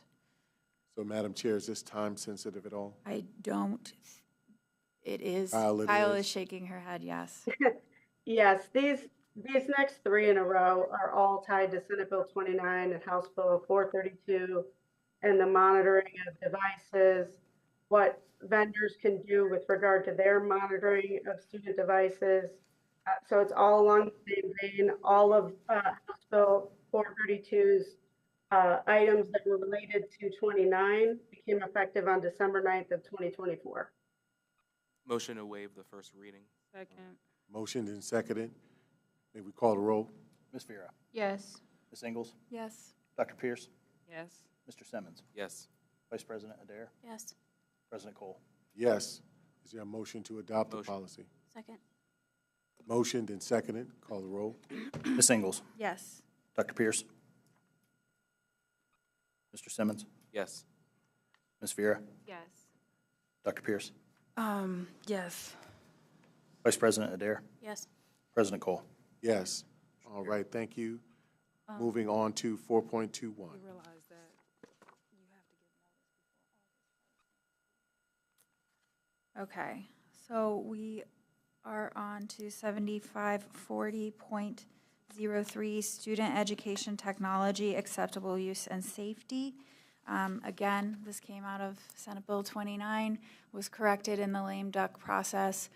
Part of the reason that we have a stack of policies is because this is what the legislature likes to do at the end of the General Assembly, is they pass a ton of bills at the end of the General Assembly, they come through lame duck, and then we have a short timeline to comply.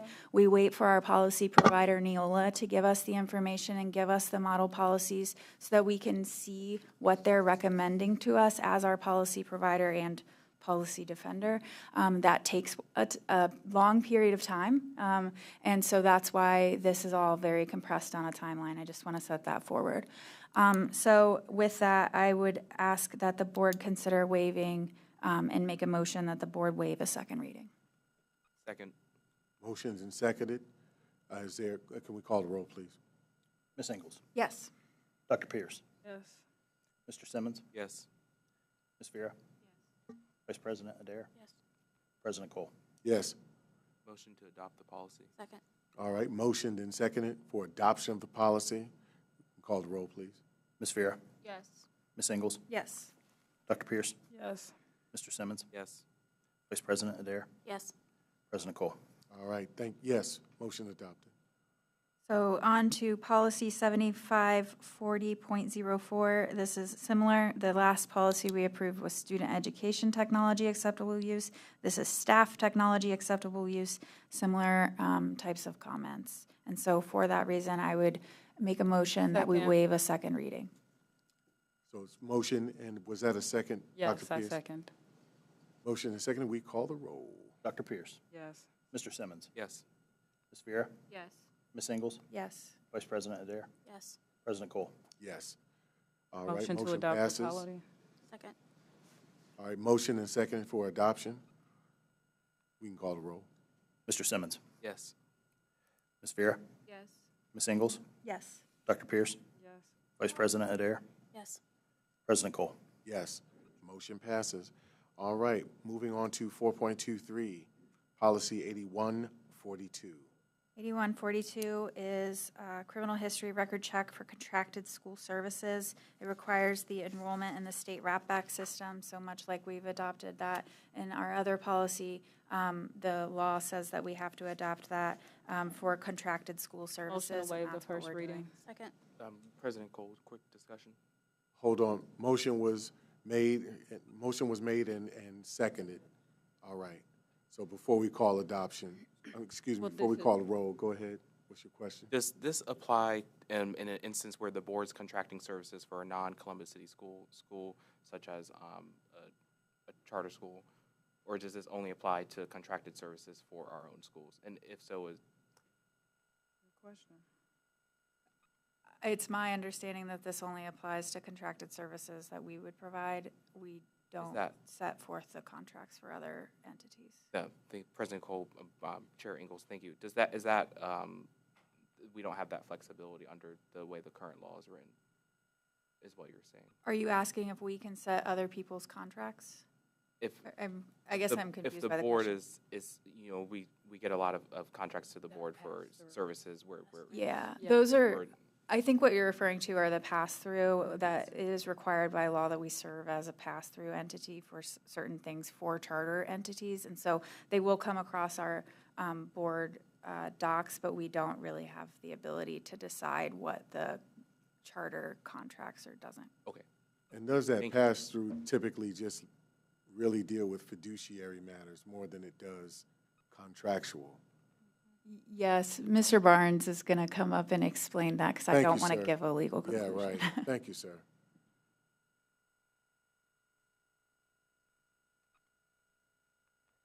The law and the policy applies to more than contracted services for charter schools. It's any vendor that we use.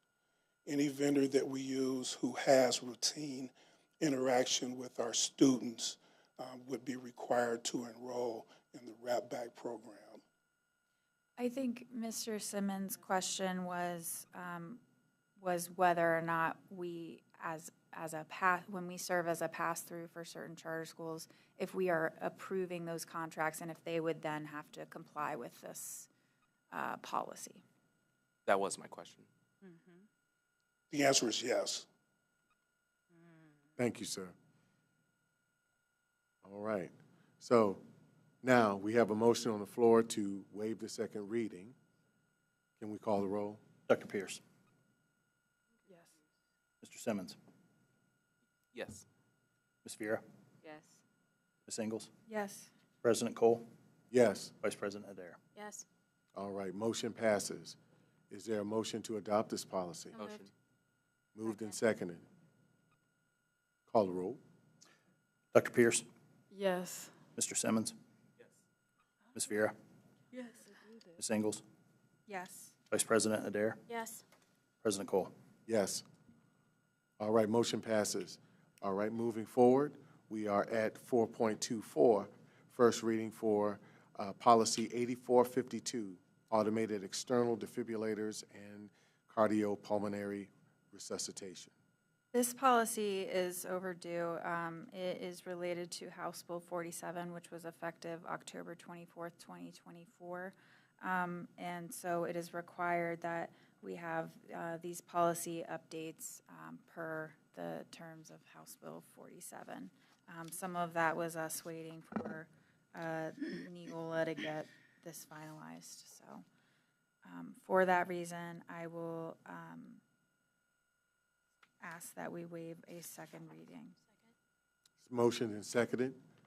Oh, and I'm sorry, it looks like the version that I have requires the choice of language. It is not the final drafted. So where it says at the bottom, the board shall adopt model emergency plan, I would actually opt for the second and say the board authorizes the superintendent to develop an emergency action plan for the use of automated external defibrillators. So my motion is for the integration of the second option there. I don't understand. So what Chair Ingles is doing is asking to amend the current language to incorporate the superintendent being directed by the board to provide the help, the emergency plan and whatever else. Can we state it? Yeah, so if you look at the policy, this is how we read them in policy governance. So for those on the committee, it can be a little confusing, or not on the committee, I'm sorry. But if you look at the policy, in the green is all of the changes. These are the changes that are recommended by law. If you flip to the second page, you'll see how it has that little bracket, and it says shall adopt model emergency action plan or authorizes. This, we should have had this finalized by this time, but it's not what we're looking at right now. So I'm looking at the option that I'm suggesting that this board elect, which is the second option there in language. And so it would read, the board authorizes the superintendent to develop an emergency action plan for the use of AEDs. I would second your motion to amend the policy. All right. Motioned and seconded for amendment to the policy and language. We can call the roll. Ms. Vieira. Yes. Ms. Ingles. Yes. Dr. Pierce. Point of order. As it is current, so are we not taking the sentence below that sentence? Where it says end of option is where it ends. So that's where the option ends. So everything in green below that would be included. Okay, yes. Thank you. Mr. Simmons. Yes. Vice President Adair. Yes. President Cole. Yes. Motion passes. All right, thank you, and we have already approved. We have to adopt We have the to policy adopt- now. Yes, we have we to. have Okay, Yeah. thank you. We have to waive. We have to waive the second That's correct. reading. Thank We have you. a motion Forgive and me. a second Forgive on the me. waive. All right, is there a motion to waive? Motion to already did waive it. the first. We already did that. Okay. Need to vote on it. It's motioned and Need to vote. seconded. So I Call will- the roll. Yep. Ms. Vera, Yes. Ms. Ingles, Yes. Dr. Pierce, Yes. Mr. Simmons, Yes. Vice President Adair, Yes. President Cole. Yes. Motion All right, approve motion the to policy. adopt. Can I ask a question? Do we have discussion on this one? There's a motion, I believe. Is there a second? Second. Motioned and seconded. Call the roll, please. Is there discussion? Discussion. So, question, the policy reads that students in grades 9 through 12 need to receive instruction. And so my question, I guess, is related to, does the instruction have to, the amendment that we made to the policy, where it says that the superintendent is authorized to develop those guidelines, the superintendent will then have the discretion in determining when the students in grades 9 through 12 have that training? Is it just the students that are on the teams that need to have that training? That's a Kyle question. Like, help me understand why that specific language is there related to the students in training. This specific language came straight out of the statute. I don't think it distinguishes students versus students that are playing sports. But I would have to look closer. I haven't looked at it that closely. And this is a time-sensitive one as well. Yes. So, colleagues, I would just want us to be really mindful of, I understand we have to do these policies quickly, but I just think we would need more clarity on who are the students that are getting this instruction, when are they required to get it? Because this also says that the emergency action plan has to be practiced at least quarterly. That is what the law requires. The same way fire drills. I tornado. get it. Again, children that play sports and have played sports, I never remember us doing action plans quarterly. I think it's great that we're doing that, but I would just want us to be mindful of actually what these policies are entailing. So that was my discussion point. Okay, so we have made a motion. You can call the roll. Ms. Vera, Yes. Ms. Ingles, Yes. Dr. Pierce, Yes. Mr. Simmons, Yes. Vice President Adair, Yes. President Cole. Yes. All right. And this was the adoption, correct? Yes. Thank you. All right. We have already moved towards 4.25.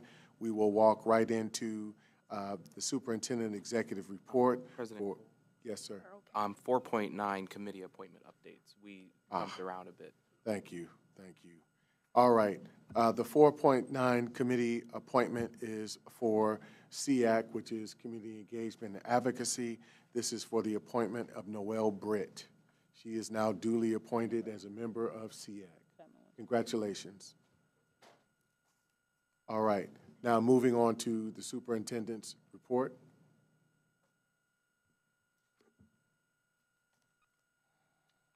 Thank you, President Cole, board members. This evening, I'll be providing a brief update on our realignment work. Certainly, the School Realignment Work Committee has met twice since our last board update on February 18th. The work of the committee continues to be guided by the 5 key principles when making and considering decisions. Students are at the center of our decisions. We prioritize transparent two-way communication with families. Adaptability is necessary as we move forward. We act with integrity in our decision-making, and our choices must support long-term planning for the district.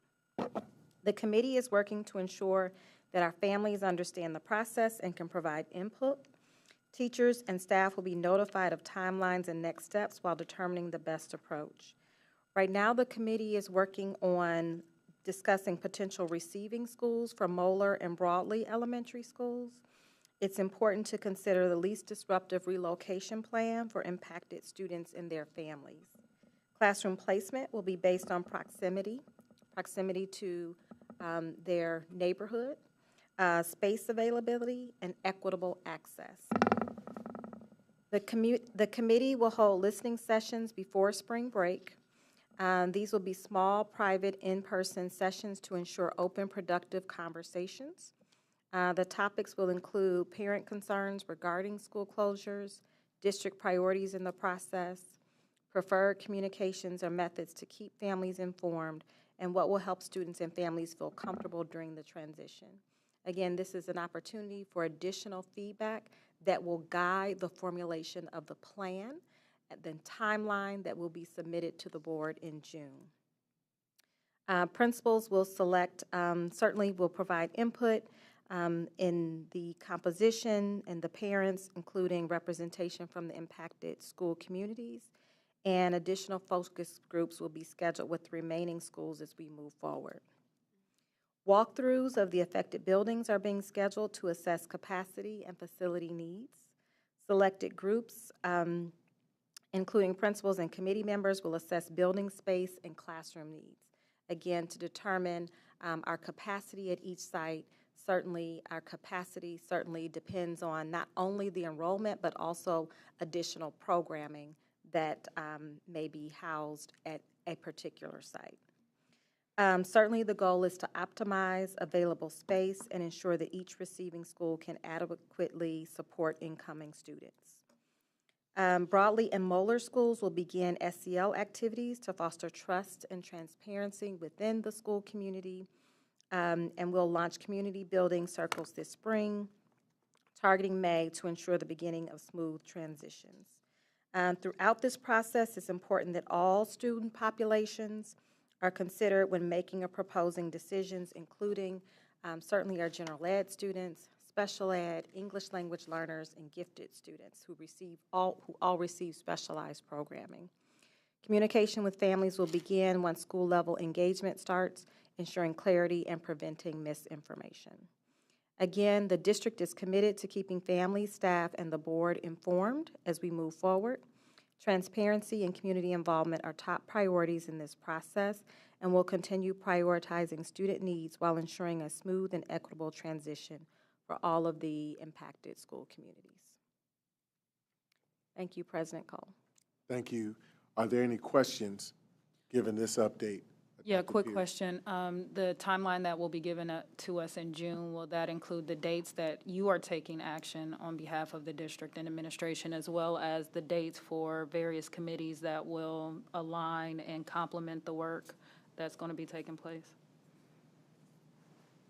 That's a great question. Certainly, I know the board committee work are working on that work as we speak, and creating a timeline for engagement and additional opportunities. So I'm thinking that you'd probably hear about that before we present this timeline in June. Definitely. Okay, I would appreciate that. I think that was the same question I asked our February meeting, so if we could just get that calendar, that'd be great. So we were about to accelerate that process until we decided to do the joint committee piece for our governance training to make sure that we're also in compliance firmly with our board work in that space. Awesome. But the answer is yes. Thank you so much. We'll take that up in May. Okay. Yes, ma'am. I just had some questions about the listening sessions that you mentioned that were happening before spring break. Where and when are those happening, and then how will people be invited to them? So these will be school-specific listening sessions for broadly and the impacted school communities, particularly the schools that will be closing or consolidating. We're gathering feedback from the students, from the families, and community members to better understand what needs to be considered as we develop and finalize this timeline that we are providing to the board in June. So we'll make sure that we share that, those dates, once those dates are finalized with the respective school communities. And follow-up, would you share that via email? Like, where do parents know to look for this? Where should they plan? So we communicate with our families through a variety of channels and through all of the languages. We translate our messages in the top 5 languages. We communicate those messages through Parent Portal, which The way it's set up, parents may also receive an email and a text message. We send sometimes, particularly at our elementary and middle schools, we might send a flyer home and a backpack. And then we work directly with the school-based staff to make sure they're sharing those messages through, sometimes teachers have their own separate newsletter that they send, or a tool that they use to communicate with families, and we'll leverage all of those resources. Madam Vice President.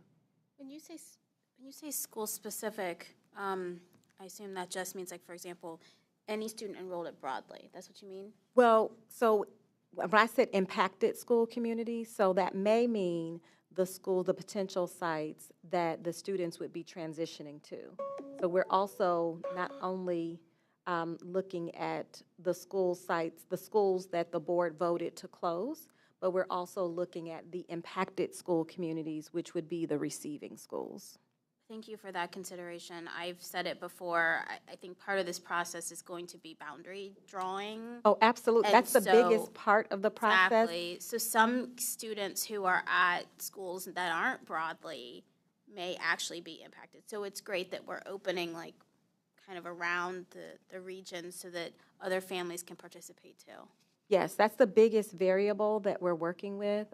Certainly recognizing these decisions don't happen in isolation, and there is a domino effect. When we make a decision to close one building, the programming may be shifted, the programming will be shifted to another school, classes, enrollment, boundary shifts may be required, and so those are all the variables that we're considering as we work on developing the timeline as the clear deliverable and next step for the board. Okay. Are there any additional questions? President Cole. Yes, sir. Thank you, President Cole. Dr. Chapman, I was just hoping you could remind the board, or, well, me, what was the original deliverable the board wanted by June? Was it a plan for what would happen to all the buildings, or just, go ahead. The deliverable that the board asked the administration for June was a timeline and a plan for the implementation of the school closures and consolidations as a part of our realignment work that the board voted on and approved in December, if I'm not mistaken. And the board asked for that deliverable to be provided by June 2025, so coming up here soon in just another few months. Thank you. If there aren't any other questions, thank you. We'll move on to approval of the consent agenda, and that is... No, you... excuse me. Go ahead. Yes, sir. I have a brief report on the 5-year forecast. Forgive me. I know it's late. I'm sorry. All right. You shouldn't apologize. Okay. Yeah. Thank you. Are we skipping 6? No, we're not. Okay.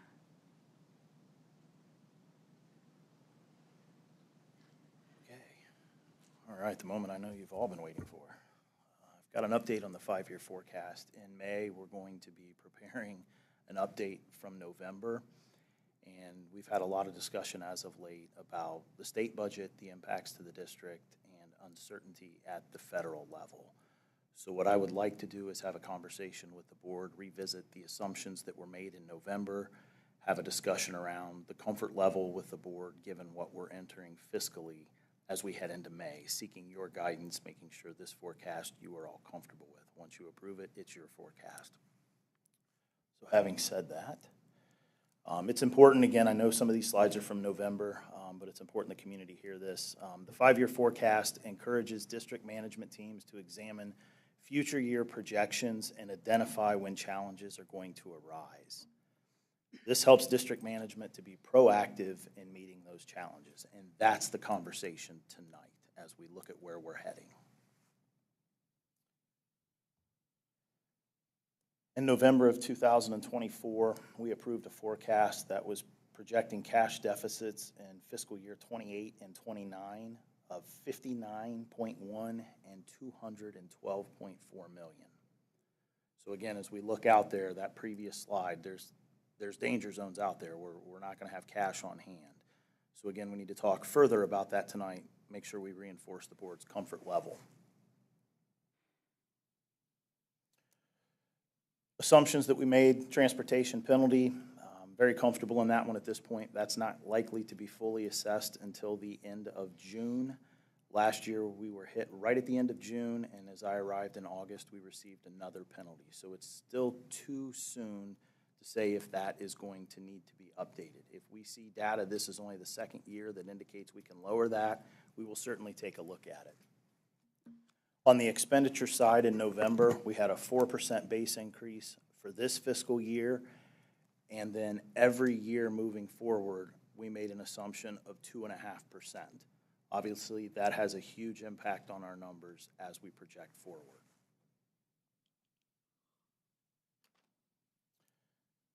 Again, I think this does a nice job of graphically showing, as we look to those out years, when are we beginning to experience some severe challenges? Fiscal year 28 and 29 in November are giant red flags from a treasurer's standpoint. We are projecting actual negative cash.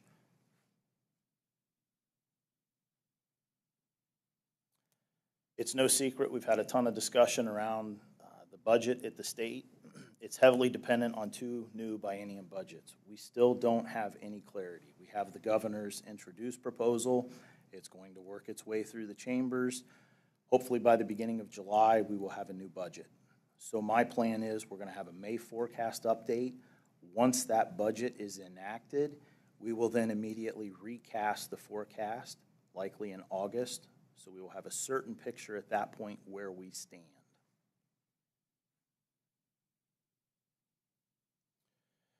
As we talked earlier in the slide about the 4% this year, the 2.5% projection as we move forward, obviously the largest driver of our expenditure side in that cash balance is our personnel. Right now it's at 82% of our budget. So I want to make sure we have a comfort level as we head into this season of uncertainty and discuss whether or not we feel that's where we should be as we project forward.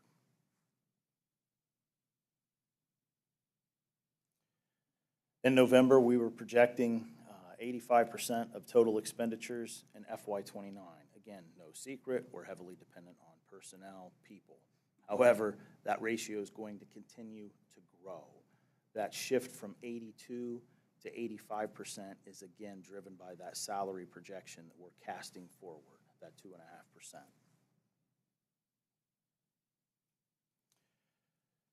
As I look at the forecast we had in November, and I try to paint a picture of where we're heading in May, we've got a couple of headwinds that face us. We've got an introduced budget that we've spoken of, we're advocating for $45 million in reductions from the state. Inputs are frozen at an FY22 level, and we're not getting any benefit on the inflationary cost increases we've seen. There's formula movement, which is going to potentially decrease state funding from that 80-20 to 90-10 on the local side, again, shifting more of that burden to our local tax base. And then the latest development, everything has just changed since November. There are discussions at the federal level with respect to Title I, Title II, and Title III. I've heard discussions around a 25% reduction to Title I based on our CCIP application. If that were to happen, that could lead to another $10.2 million either needing to be cut or supplemented by the general fund. Again, a potential risk that's out there depending on what happens at the federal level. Our Title II programming would have the same effect with $3.6 million, followed by Title III with $1.4 million.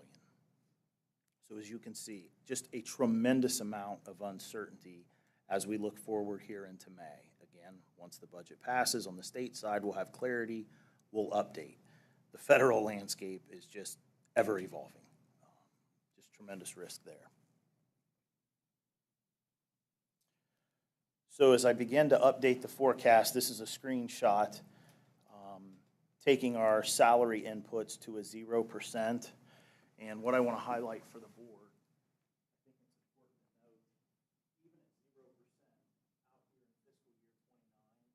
we're still showing $57.5 million in deficit.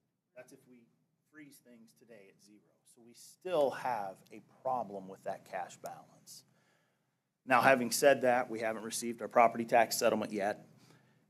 That should be in at the end of the month. We're going to begin to true up our payroll expenses as we navigate through this month in April, so we're awaiting data there. However, I think that risk and that input is right now, as I saw it last Friday when I updated this, at 0% with no increase, we still have deficits in fiscal year 29. If I look at impact scenario 1 for 1%, you can see that in fiscal year 28, we still have a positive cash balance of $10.9 million. It's razor thin on the size budget that we have. The deficit in actual cash in fiscal year 29 jumps up to $128.4 million. And again, that's projected at 1% based on what we know today. Impact scenario 1.5 for 1.5%. You can see fiscal year 28 flips from a 10.9 positive to 10.4 negative in actual cash at 1.5%. FY 29 jumps to $164.4 million. So again, the cautionary tale as I have moving forward, and I'd love to have some input from the Board of Education. The November forecast was built around an assumption for 82% of our budget at 2.5%. As I look at the uncertainty and the headwinds we're facing moving forward with a potential state budget and reductions at the federal level potentially, I want to gauge what the board's comfort level is as I begin to update that forecast here in May. Again, once I present this to the board and it's approved, it's your forecast. So I want to make sure the assumptions we're using reflect where the board wants me to go.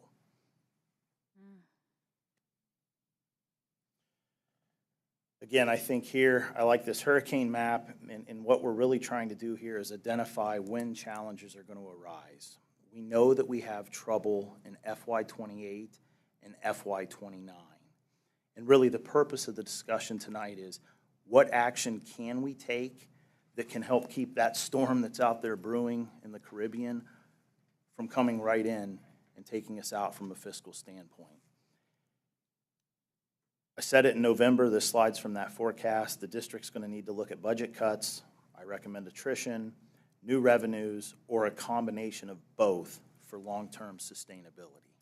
Again, this isn't necessarily something that's going to impact us tomorrow, but if that storm materializes that we're seeing today based on those numbers, we have some severe difficulties as we enter FY 28 and FY 29. On an almost $1 billion budget in the general fund, $10.9 million is just razor thin. And again, I recognize there's some things as we head towards May that could shift that. Hopefully we catch some positive news, but it's razor thin and tight. So I'll open the floor to comments, questions. Thank you, Treasurer Cook. Are there any questions? Madam Vice President. On the chart, and I can't really tell on here if there's differences in them, but each chart has it talks about approximate millage and operating levy. Could you just explain what that section is? Yes, let me go to the 1% just for that purpose. So on the left-hand side, it's a little blurry to me on this screen. There's an approximate millage for the 4-year levy cycle. And you'll see out on the left-hand side, there's a negative figure there. My spreadsheet's auto-calculating for me based on our valuation. If we were to go out in November of 27, we would need 7.9 mils to stay on our 4-year levy cycle. If we would wait an additional year and go in November of 28, it jumps up to 11.4 mils. So again, much like expenditure reductions, if we start now, it's much smaller than if we wait. We're seeing the same when we go out to the ballot for a levy issue. And again, this is one of the tools I can use with board members to show you impacts. But again, we have significant challenges in 28, 29 at even 0%. And again, we're looking at millage 7.91 at 1% as we go forward. So that's what that tool is showing us now based on our updated valuations from the county auditor. Does that help? Yeah, so just to kind of restate it, the amounts there, because in order to gain new general revenue, we have to come out and ask the community for operating levies. And we did that in 2023. Correct. And so typically we're on what you could say a regular cycle. 4 years. It's about every 4 years we come out, and that's typical. And so these are the projections.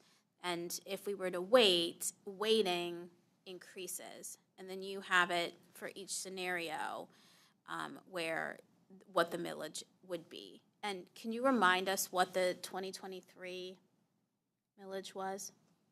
$15.7 million per mill.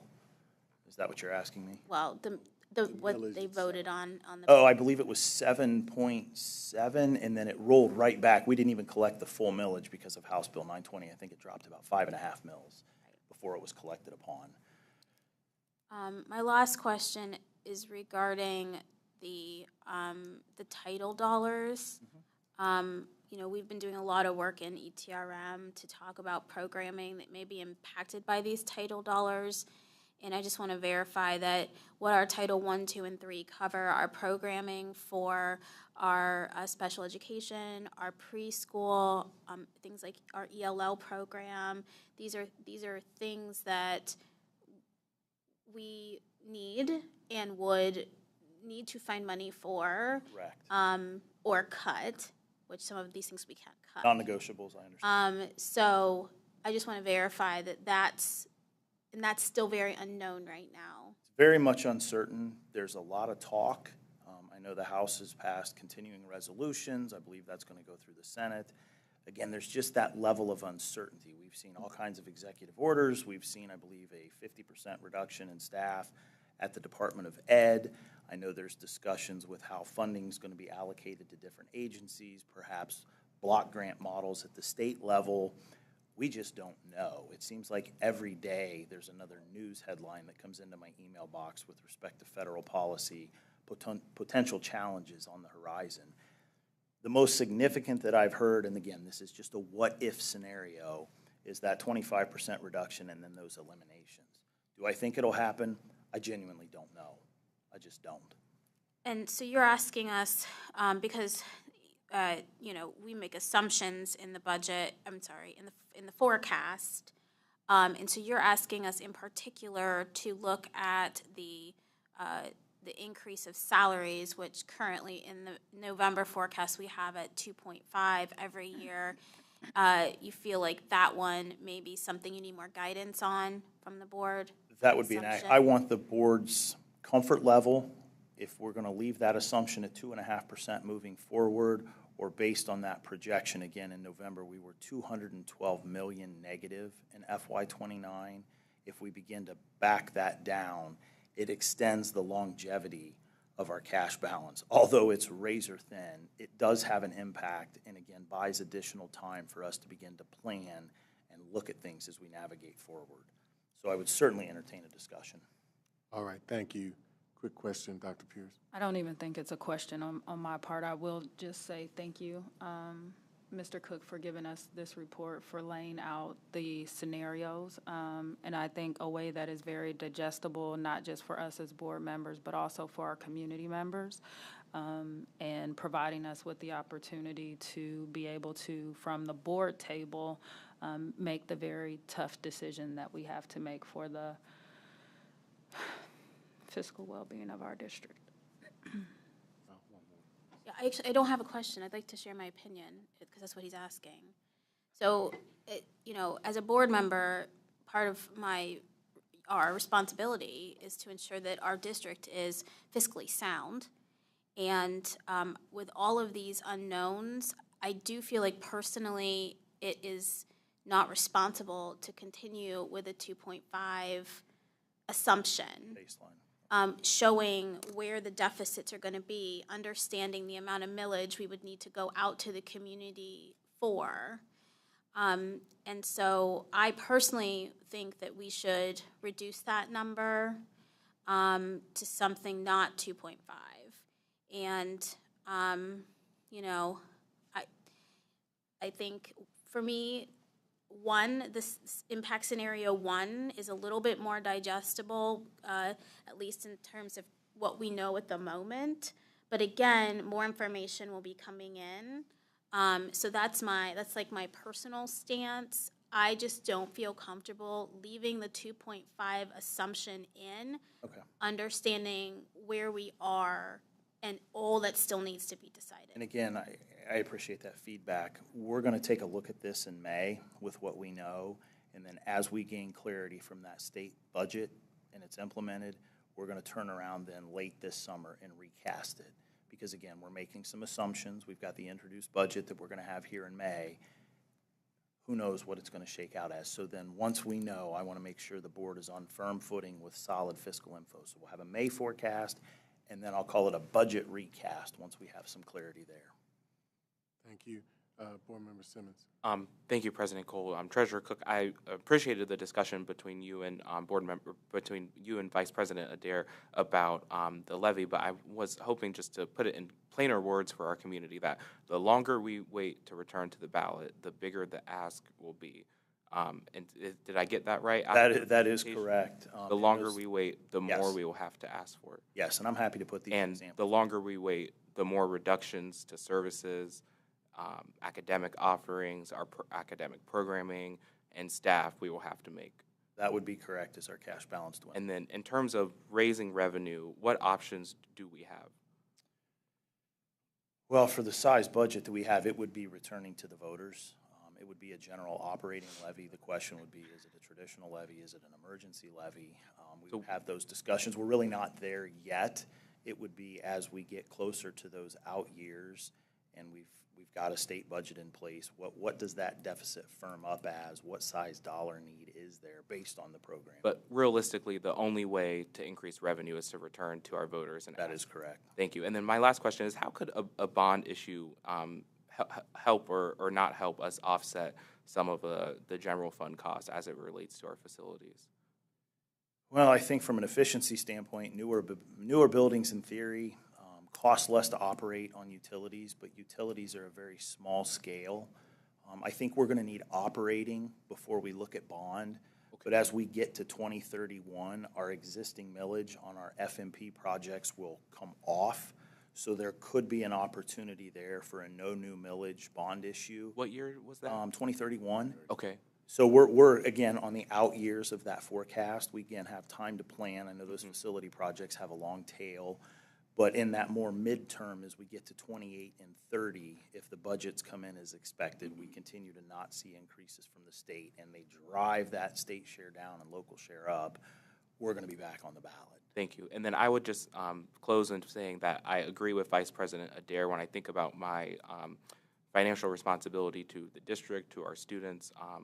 I think keeping at current levels are unsustainable, and the impact to academic programming and the student experience is just too great.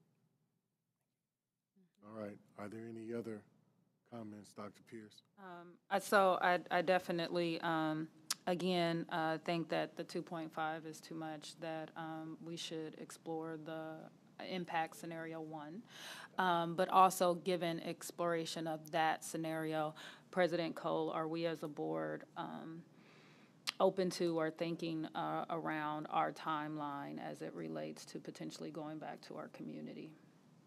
Well, that's part of what this conversation actually entails, is giving a forecast of where we're looking at fairly immediate deficit spending coming up in the next less than 3 years. So I think, again, to answer that question, I believe as we get certainty with that state budget, we head into August, and then that November forecast, we're going to have much more clarity around what 28, 29, and 30 begin to look like, because we'll see our first look in November at 2030, and I don't have it here, but the number's huge. So let me pose the question differently. To ensure that we are really getting good community engagement, that we have rallied our key stakeholders, are there things that we could be doing in our board committees just to prepare for what we know will come in the future? So thank you for that question. Establishing relationships. those types. Thank you for that question. The answer is yes. The answer is that that's actually already underway. Part of what I will be doing today is directing our SEAC committee to actually start the work on developing our community engagement plan as a board with respects to that. So those conversations have already taken place. They're already in motion. Work to get Treasurer Cook. I want to call you Dr. Cook. That's all right. No. He's late. Work to get Treasurer Cook out into the community in front of folks is already rolling. The ball is rolling. So with that, are there any other additional comments? So the board's comfortable with one. Do you want to? I would prefer a motion if that. If I'll make a, You can go. Motion scenario 0 or 1? I motion for impact scenario 1. Well, before we motion anything, just let me offer my commentary.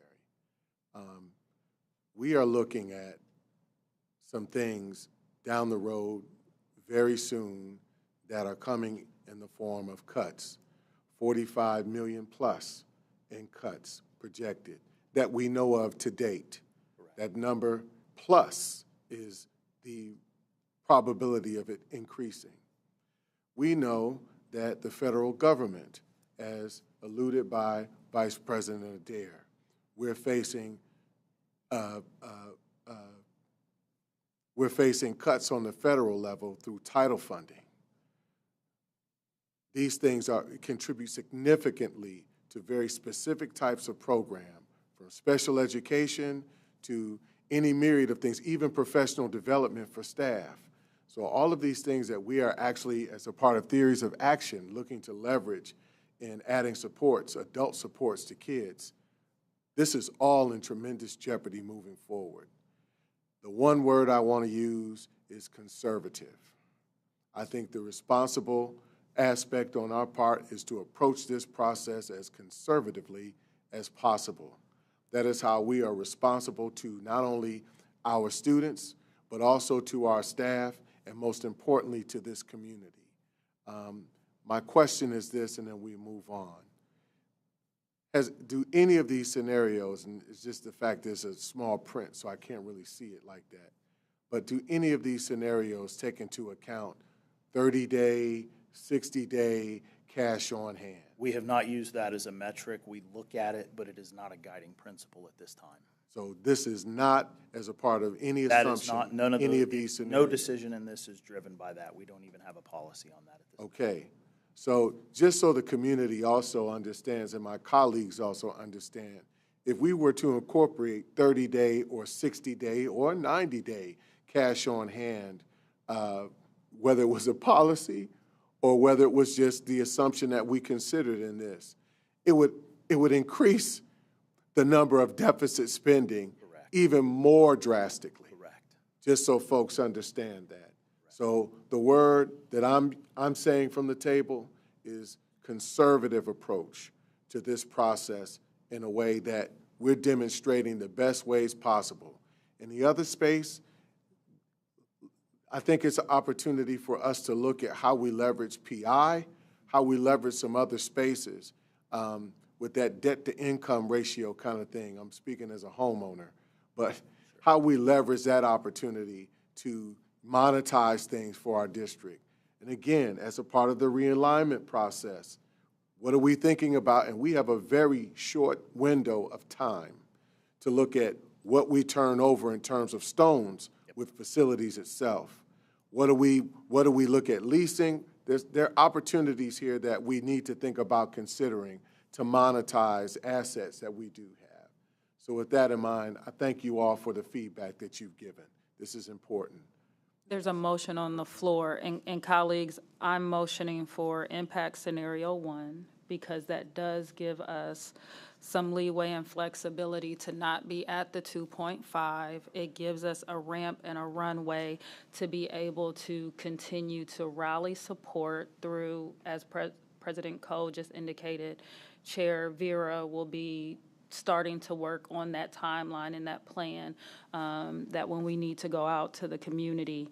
that we will be well prepared to do that. So again, I motion for impact scenario 1.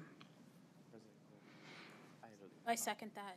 I just had a question of clarification for the treasurer. Is impact scenario, is that one like 1% or, okay. 1%, sorry, yes. I wanted just tried to keep it simple. I didn't know we'd do this, but yes, 1%.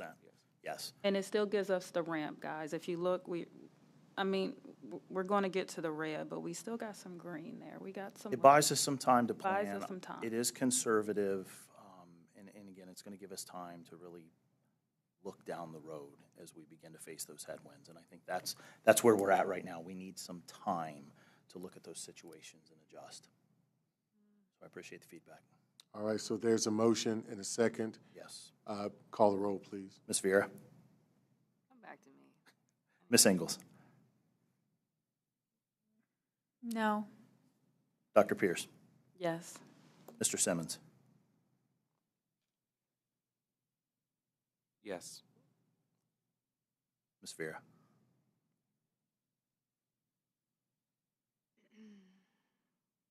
Yes. Vice President Adair. Yes. President Cole. Yes. And again, we will continue to update that. It is very much a living document. All right. Is it safe to say, too, that the behavior of the Treasury in the past, with exception to how we had done things previously with the 30-day, 60-day cash-on-hand balance, is it safe to say that we have always operated within trying to design some sort of thin space of up to or around 1% in terms of how close we were to, and maybe I'm asking this question. No, I've looked back. We've had 1% in the forecast before. It's not like a historical precedent. Those have been there before. Okay, thank you. All right. Before we get to consent agenda, there are a couple of, no, I'm sorry. Point of order, can we motion to reorder the agenda because we did not get to internal auditor? Well, I'm going to, before, I was just going to do that. I was just going to do that. Okay. All right. Mr. Internal Auditor, are there any, is there any report that you have for us? No report this evening, Mr. Cole. Thank you, good sir. Thank you. That's what I was going to start to say. All right. Do we still need to adjust it? Can you adjust the agenda? Is there a question? Do we need to it? Is it okay? We just allow No it. action. It's fine. Yeah. If we all just, it's okay. No one disagrees. Yeah, no one disagrees, and you got to vote Friendly to, amendment. right. We Yeah. approved your piece by accepting what you asked in terms of us via request to conservatively approach this this budget. Thank you. So we're in the same space. All right. Before we get on to the consent agenda, there are just a couple things I want to remind folks of. First and foremost, community engagement is going to be front line work. And we're going to start with how we're learning this, how our governance model and its approach to community engagement that we will follow. In addition to that, that training will happen again between April through June.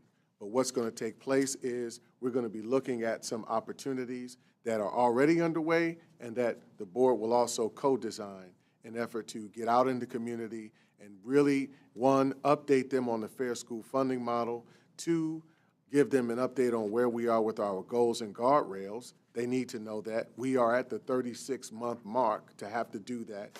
And then finally, this, go into listening mode with them about what their values are, what it is that they want, and what do they anticipate and want to see out of students, that in a way that give us further guidance moving forward. Now, Madam Chair of SEAC, what I'm looking at the opportunity of trying to do is between the months of April and November, be able to distill that, not only plan the process, but actually execute the process. So by November, we've already got a 1 to 5 pager put together. We've distilled the information. And then December, ideally December, we're ready to actually report out to the community what it is that they shared to us and what it is that they're asking us to do. And then further consideration could be taken by this current board or the future iteration of a board to take action on what those community needs actually are. So if I'm making sense, we start our training, we're engaging in community activity, we're spending a lot of time engaging folks between September and October. Come end of October, we're disseminating the data in a way that we're disaggregating it, we're looking at it, we're doing a deep dive. By November, end of November, our second meeting of November, your committee has looked at and been prepared to present to the board a final report. That final report can be given on a day that you guys feel most, germane to have that committee report shared. Does that make sense? Yeah, so my committee did approve a work plan at our last committee meeting. So some of this is included in that, so we can definitely take a look to see where there's some potential gaps. But we do have a timeline already put together for some of the items discussed tonight. So if there are additional items, that's something we definitely need to have a conversation on. Will do. But we're looking at before close of year to make that work actually happen. All right. Is there any question?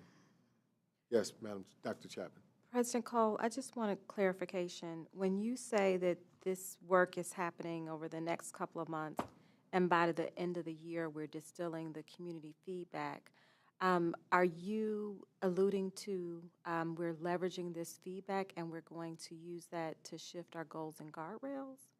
Or is there another strategy? No. Okay. So every 36 months,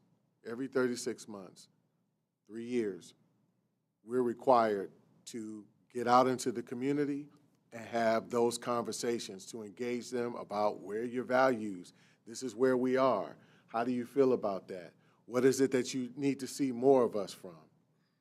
In a way that gives the board some additional guidance on how to move forward.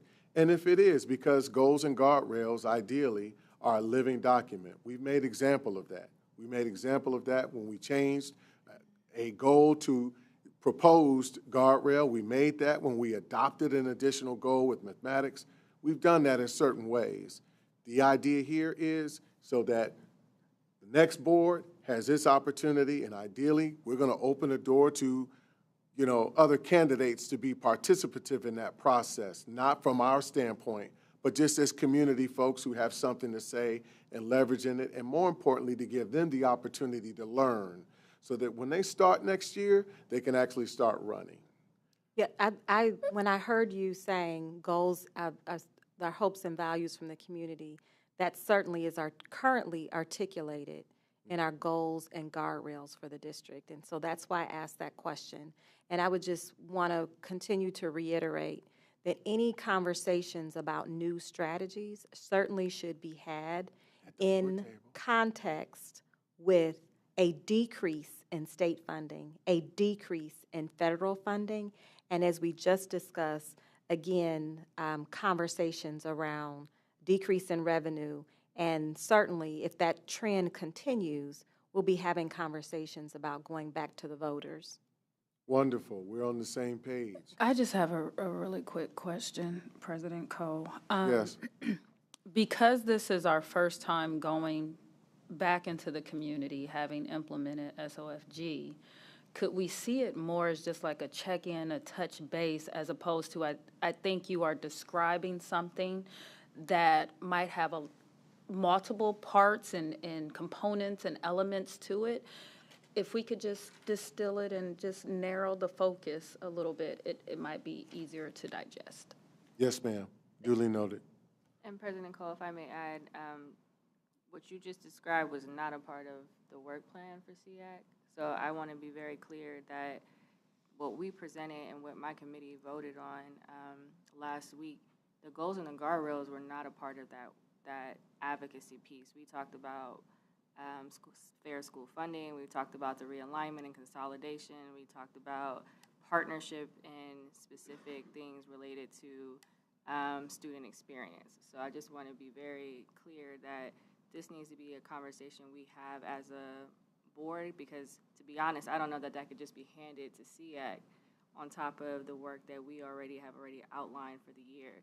To to me, it also feels like an academic and facility alignment piece as well. So Oh, I just agree. want to have, yeah, Well, I it's the agree. governance. So I just want to be very clear that that was not a part of the work plan, and so we just need to figure out where does that work really live, because policy and governance. So there are pieces to this that I want to be very upfront that that is not a part of my committee's present work plan.